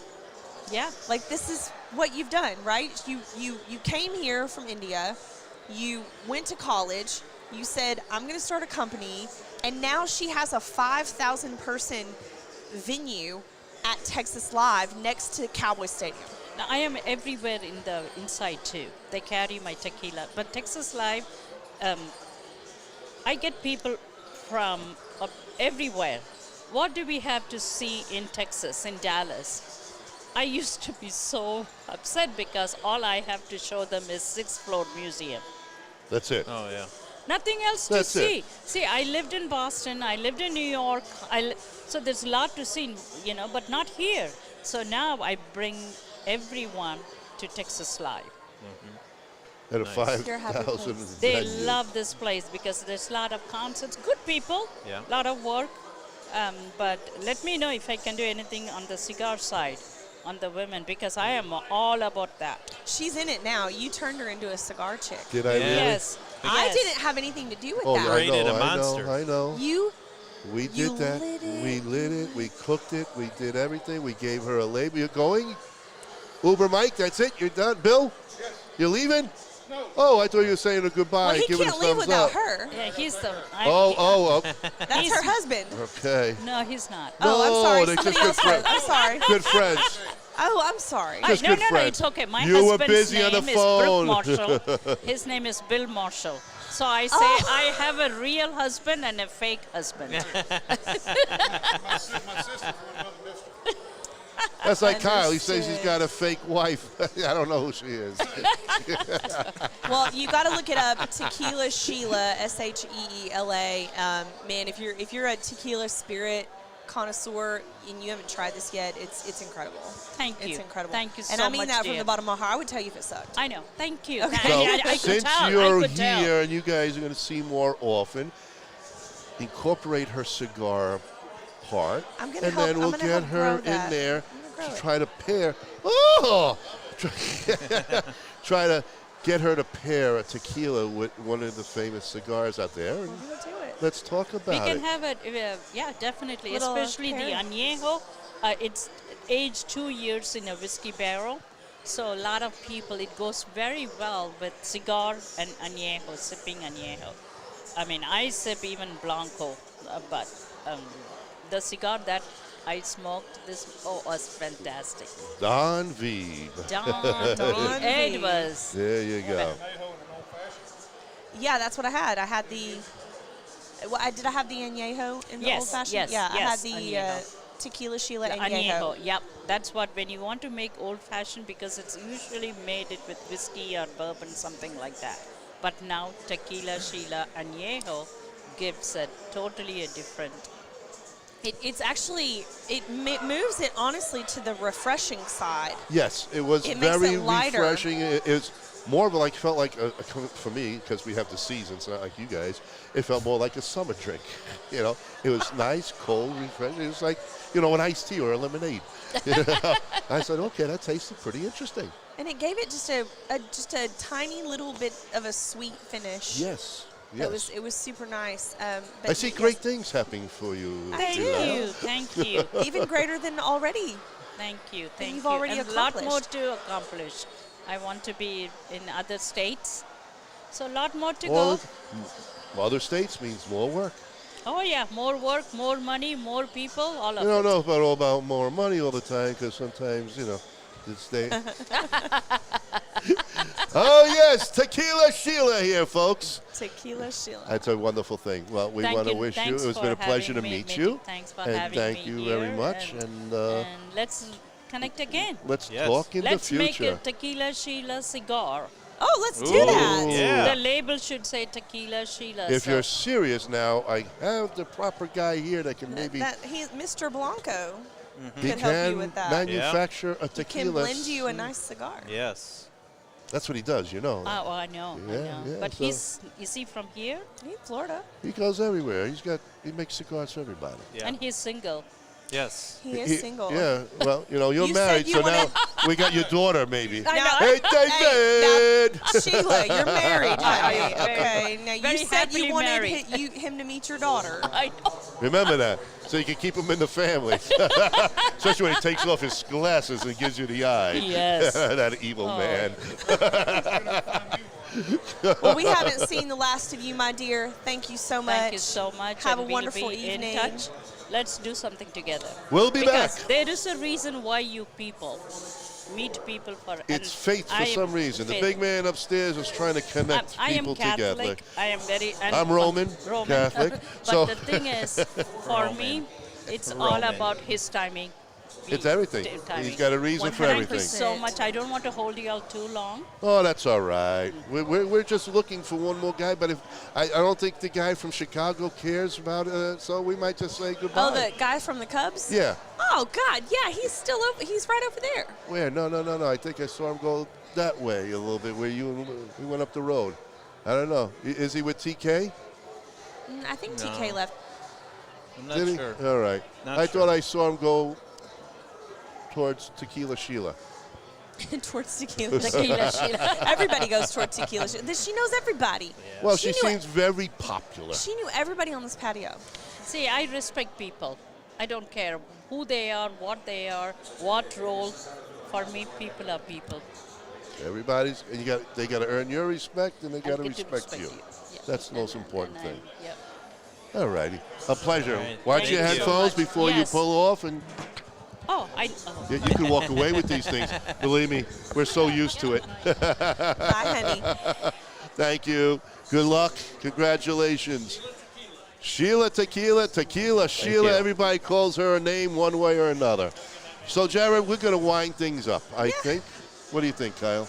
Yeah. I mean, it's been a heck of a day. It's been an awesome day. Just, I mean, I don't even know how we're gonna top this day off. Because Jared's got plans for us for this evening to make it even better. Yeah. I don't know what she's been thinking because she's kind of busy. I have no idea. Out on the town. Look at that. Out on the town. That's all right. See There's some things. TK. I love it. There's TK. And so where TK is, there's always his clan. Let's see. But I still don't see Chicago Cubs. I got a friend of ours, John Vasilio, back in New York City. He's a diehard Met fan. And he says, no, Chicago Cubs. But John, I don't find a Met fan here. And if there was a Met here, I wouldn't put him on anyway. Sorry, I buddy. don't think we allow them in Texas. No. Texas is not enough for Met we don't fans. do the Mets Well, here. No. As the mayor put it earlier, it's just the cowboys and cattle, in Texas. Oh, man, I'm so glad I wasn't around for that conversation. I had to leave you boys to it, I think. What happened? You're busy. I see you running around on the computer, running here, running there. You're too busy. I'm working. She's a working man. I'm accomplishing things. Woman. That lady, woman. That's what we're doing. She's one badass working woman. She is.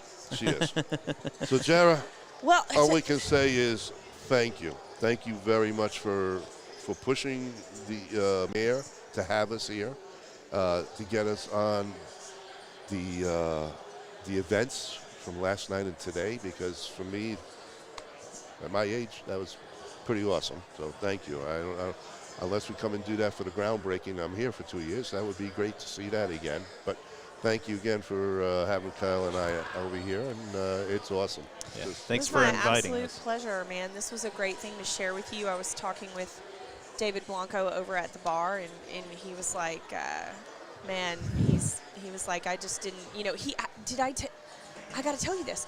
He ran into a guy. Can we say it on the air? Yes, absolutely. Okay, all right. I know. If it has to do with David, you got to ask. Randomly, he ran into a guy who isn't even from Texas, who had come down for the groundbreaking, who was in his Special Forces unit. No way. Yes. Is he still here, the guy? He is. They're there. They're guy with sitting the hat? together. Look at this. Yes. Yeah. Right here. They're telling the war Oh, stories. he's the guy who came in here and grabbed 3 cigars before. Yeah. That guy. Well, there's one guy, honestly, the sheriff.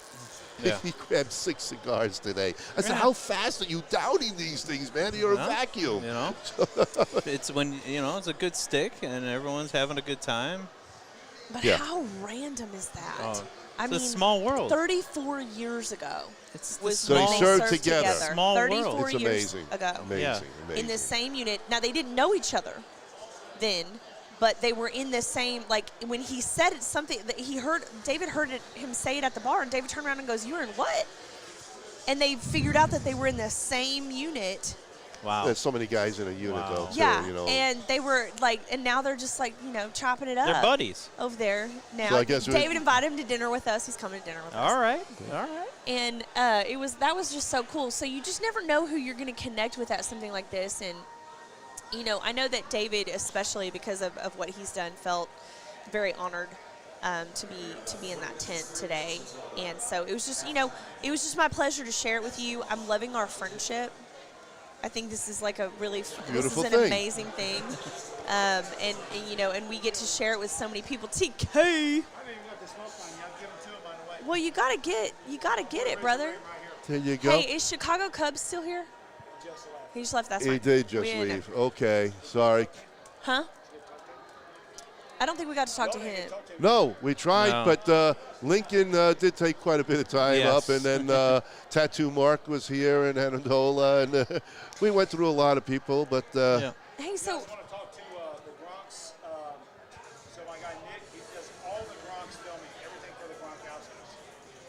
Sure, I mean.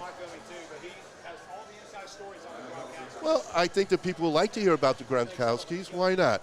One last guess, folks. Like an agent, I guess you could call for the Gronkowski brothers. Yeah, behind the scenes manager. Yeah, let's hear some more White House stories. I'd Yeah. love to hear that. Oh, here he is. Yeah, here he All comes. right. He's bringing Sounds a crew. good. Oh, everybody's going to take pictures of him. Oh, yeah. There you go. Let's sit This him thing down. gets in my way. I have to drink. Well, you got to talk louder then. Keep it away. Hello, Eva. Hello. How are you? Hua, also Army. Thank you, ma'am. Nick does all the video for Grunts, all the above. Come on, sit down. So we got all that porn video to talk about? Come on, Nick. Wait. Oh, no, we're going to talk about it. No. I'm calling the Gronks up right now and let them know what's going on. Here we go, Nick. Have a seat. Our last guest is going to talk porn videos. Here we go. Why do you set him up for failure? Like, I set him up to have a great Don't time. talk to us. Like, talk to me and Kyle. Skip him. Wow. You know, I can leave. That's okay. My heart's broken, but that's all right. Here, So tell us your name. My name's Nick Carroll. Nick Carroll. I'm Jara Hutchins, and you are? Eva. And Eva's in the Army. Currently or was in the Army. Got it. So veteran. Excellent. So tell us what you do.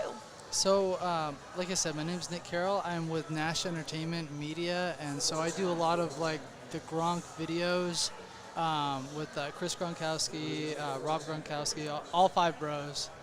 And I'm doing the celebrity softball event this year with TK. All right. Bless you. With TK? Bless Yes. you. Okay.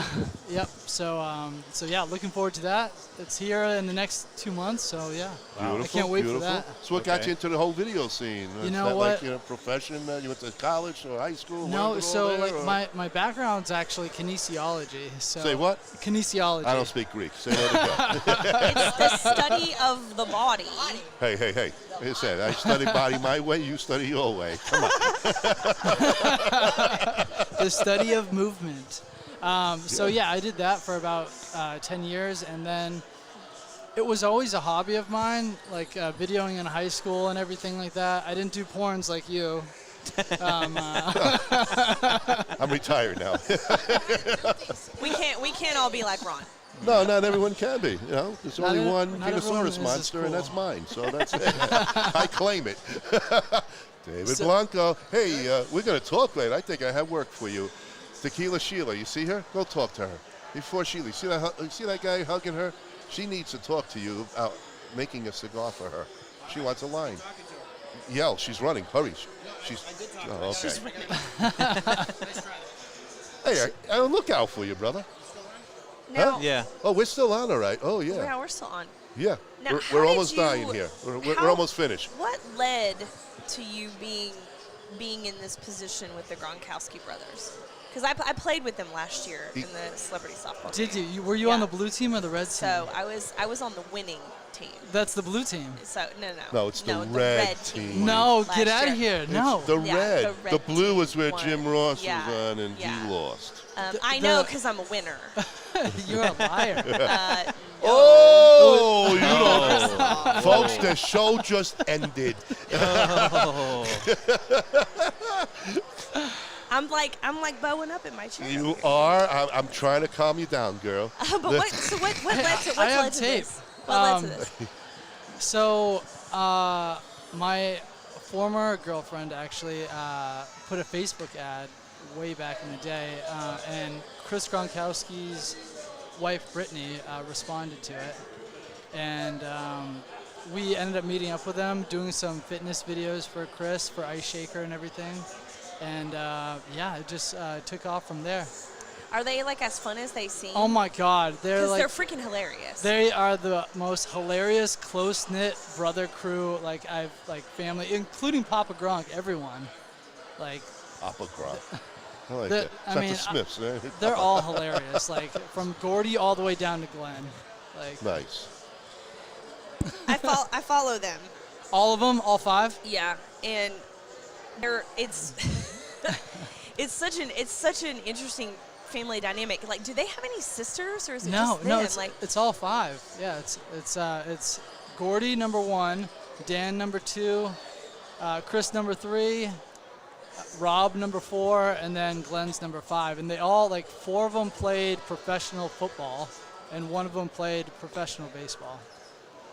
Insane. It's Pretty cool. and one of them, Rob's coming back for Tampa Bay for for You another decided to season. come back. Yeah. With Tom Tommy, said, "Hey, Tommy Terrific. you got to come back." All right, I'm coming Listen. back only for you, Tommy. Yeah. I said it. I said it. I'm gonna go ahead and call it.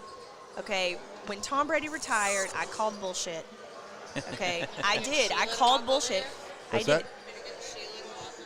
Yeah.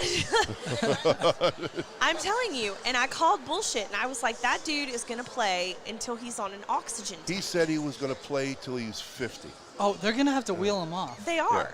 And Unless, I said you know, it. the wife And then says, that that's poor- enough, you know. And that poor sap that played. Look at all that money he's making. You keep working, Giselle.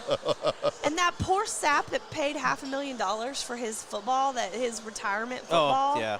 He's a Literally the night before he came back out and said, "I'm not retiring anymore."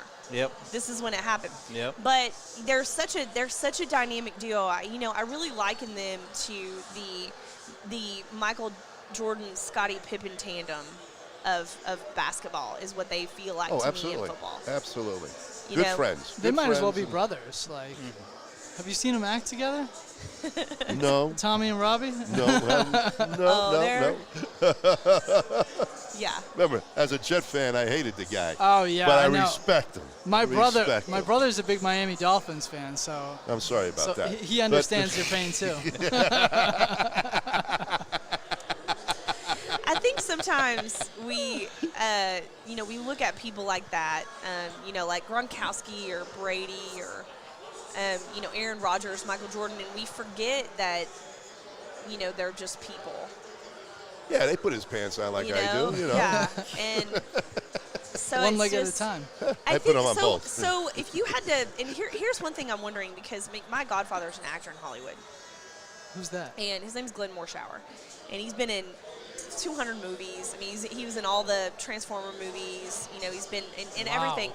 And one of the best pieces of advice that he ever gave me is, if you meet somebody that's, especially if they're uber famous, he goes, most of the time, like, they don't want to be fawned over. They just want you to talk to them like a regular human. Not necessarily even about what they do or whatever, but they have a lot of, like the Medal of Honor recipient that was talking to Blanco. He didn't want to talk about Medal of Honor stuff. He saw the Mason pin and wanted to talk about Masonic stuff. Do you find that when you're hanging out with them? Oh, absolutely, yeah. They're normal, like goofy, hilarious, energetic guys. Like it's. I think once you hang with them more, it's not, the aura, it's like, it's just normal guys. If you meet them for the first time, like if I met the Gronk now, I'd be like, oh, yeah, go, all right, let me take a selfie. You get excited. But that wears off quickly, I mean? No, absolutely. They're just like you and me. Not their money, but like you and me. I just think if I was famous, I'd get irritated at people just like falling at my feet all the time, or like. So kick them. Yeah, I think I would. You don't want no part of that. I just want people to I would just want to sit down here and talk to you guys. But we're famous. And just. Yeah, you guys are all famous, aren't you? I feel like their energy when they're speaking, kind of I just do a lot on a regular basis in my career, and it portrays that, like you can see it. It's something you can hear in like their tone. So when he speaks to them, I'm thinking like, how many interviews or how many sports, when you think about it, saying their personalities on television, right? The way they're portrayed on social media or anything. Some of them have one side they got to show because they got to show it, but then away from it all, yeah. Throw darts, let's go shoot pool, Where you can look at athlete, and I've said it before, you're around so much, and I know he said it's interesting. He said some of the most, they don't want to. They're so humble, they're simple, they're just. Most of them are, but some of these people do think they're like so far, they God's below them because they lost it. And those people, Right, I like have that. no patience That for. I have prima no donna need. to mentality. Get out of here, Yeah. Don't need it. Don't need What's it. what's the most endearing thing you've ever seen them do? That's a good question. Come on, tell us the dirty stuff. We're not talking about the porn stuff, man. Dude. And since you're so close, I work in the world of fertility with a very famous Christine doctor. So, Oh, we talk about fertility. No, that's a whole other conversation. Let's talk about the world of fertility. I want to know the most coolest, kindest thing. I like that. that you've ever seen any of them do that just like you were like, oh my God, these people are like genuine? Well, I mean, humble. just to like say that they're completely normal, nice, like genuine people. Like so a couple of years ago we were at Rob's house, and this is right after his retirement. You know, like he retired for the year. Before he announced coming back to Tampa. This is when he retired from New England. And we were up at his house. We were shooting some stuff for TB12 for Tom Brady. Okay. And we were doing some rehab stuff with Tom Brady's guy, Alex. I can't think of his last name. But it's Tom Brady's like a sport coach, like his fitness coach, like how he keeps his body like maintained year round. Doing like pliability and doing like all this like flexibility exercises. That's kinesiology, Ron. Wow. Want to go home and study that word. So before we went to like... Can I study that word later? It's I a like lot of body. syllables. It's a lot of syllables. I know. I'm just going to have body motion. Can I just say that? Rhythm. Sorry. Sorry, she took me to another place. Oh, no, hey, I understand. So... It's not easy. No, I know. I imagine. So we're about to go to the stadium, but before we do that, like he's driving out of his driveway from like this big neighborhood. And there's a bunch of kids out there because they know he lives there. They're like tossing the football around, and he's pulling out, and then he like gets out of his car, and like they all like want to throw the football and take a picture with him, and just like and he doesn't drive by. He stops, gets out. Says hi to the mom, shakes her hand, gets all the kids together, and just like it's a great thing. Yeah, just I mean, that's awesome. You know, just like if genuine, all like, athletes or musicians would do something like that, we'd really be in a better world. Yeah. So I mean, really, he's as down to earth as you and me. You know. Well, I'm not on this earth. So. I mean, not on this. Yeah. I love that. I'm from up there somewhere. So I thought that was pretty awesome. Yeah. Nice. Now, how did you meet TK? How do you know TK? Well, actually, through the celebrity softball event last year, and through Gordy Gronkowski and Chris Gronk. So yeah. Man, when I walked out on that It's field, time. All right. It's time. It's time. Okay. 2 syllables. We're Wrap out. it I up. got it. We got to call the wrap. Yeah, that was such a cool event last year to like actually be like, because the stadium was relatively new, and to be able to kind of walk out and like stand on the pitcher's mound where all these like incredible athletes play was really cool for me. No, that was like it was my first time like on a baseball field, and like when Chris Gronkowski and Gordy like invited me to the event, I was blown away. Like it was just. I'd never been like down in the field before like that. So Nice. Yeah. Great experience. Oh yeah. Well, You got keep a up cool the job, good work. man. You got a cool job. You got a great girl here, man. Army vet. I mean, you can't do better. Okay. You can't. Well, in case you have a problem down there, Yeah, no. she's got that set up. I was telling him how small the world is. So how I met TK is I'm invested with the vodka company, and one of my corporate. Ooh. Look at him, he's so sweet. He's like. You're invested with a vodka company. This is how you met TK. Yeah.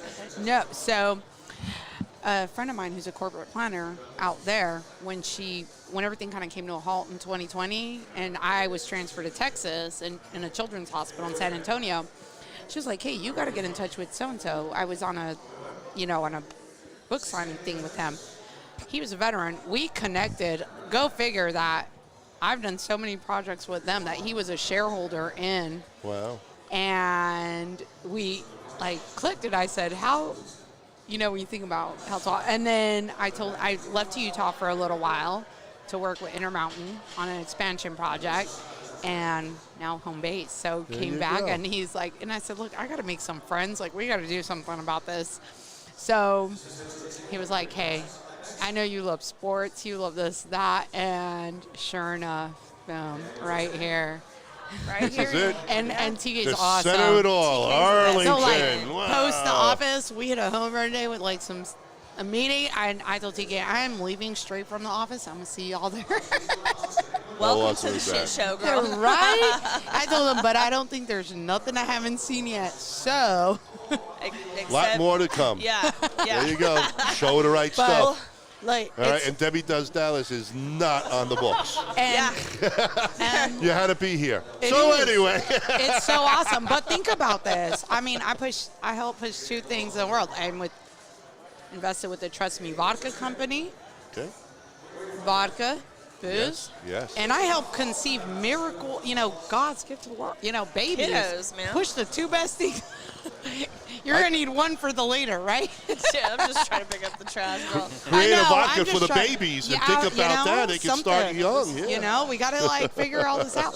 But that's what, and just kind of and I was telling him, I said, it's interesting how we're all somehow connected, intertwined. 6 degrees. 7, or I heard. less. It's Like, 7. it's 7 degrees. Wild. Whatever. It is. Hey, trust me, I'm older than you. Trust me. Hey, it's he Italian. said, I'm older. Forget about it. Love it. And you guys are awesome. They're telling us that we got to wrap up. But man, thank you so much for coming on. Thank you so much for your service. Thank you. I think he's got a cooler job though. But if you need infertility help out there, I'm let me trying know. to get him can you get them to donate some stuff? I may pull more clients. Come on. I got a I nice could donate, room set not only up. in charge. I got a nice room set up. You had to be here. Sorry, Dave. Sorry. Yeah, no, I just just saw the coming face, in. taking it all in. What's You going know? on here? Anyway, hey guys. Thank you a guys pleasure. so much. Say hello to the Grunts for me. Yeah, say hello And to thank them. you for your Hey. service. Yes, It's been a absolutely, pleasure. dear. All right, thank you. See ya. Well, We're folks, wrapping it up. we are wrapping it up. An incredible day here in Arlington. You saw a lot. Hold on, we got a phone here. Who's this? Yours? That's all right. It's mine now. Let's finish it Wrap up it up, with wrap it David up. Blanco because Okay. we want to go eat. We want to go Oh, yeah. smoke. Yep, Oh no, yep. we've been smoking. No, we're gonna smoke some more.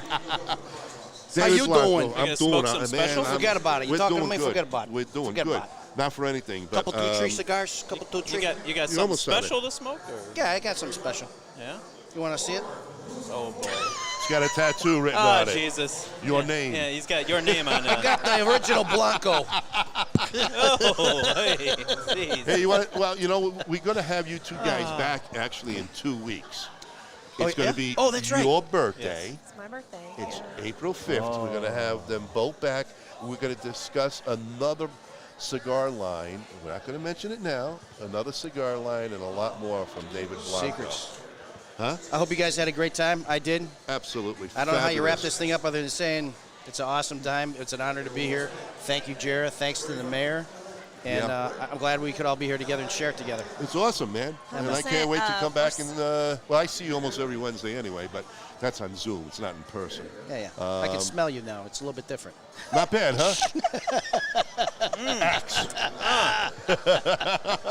I got a drink to deal with this. Yeah. We love you guys. I We're need a signing drink. off. Yeah, we are signing off. Again, everybody, thank you very much for joining us on this special event.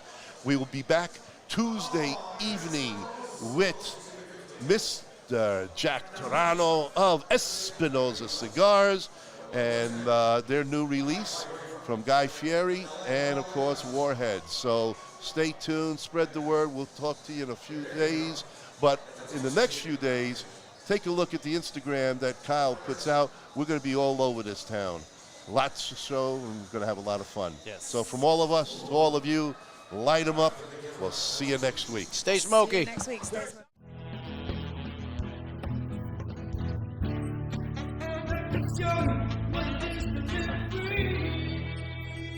Perdomo Taj Mahal here. You know? It really is. They're stopping by. Oh, I heard about you. I smoke your cigars. I love it. That's the short story behind how Christoph got started. It's actually named after our son, Christopher. We're infamous for our packaging. Everybody knows Gurkha's got the best packaging, the most beautiful labels. All your listeners out there, thank you. Be careful, be safe, and God bless you. Long ashes and slow burns, my friend. There you go. Tell my brothers to line them up. We'll drink that whiskey from those old dirty cups. We'll toast to the present, the future, and the past. This ain't my first drink, but I sure it ain't my last. This world is so beautiful. till its love comes shining through. This world is so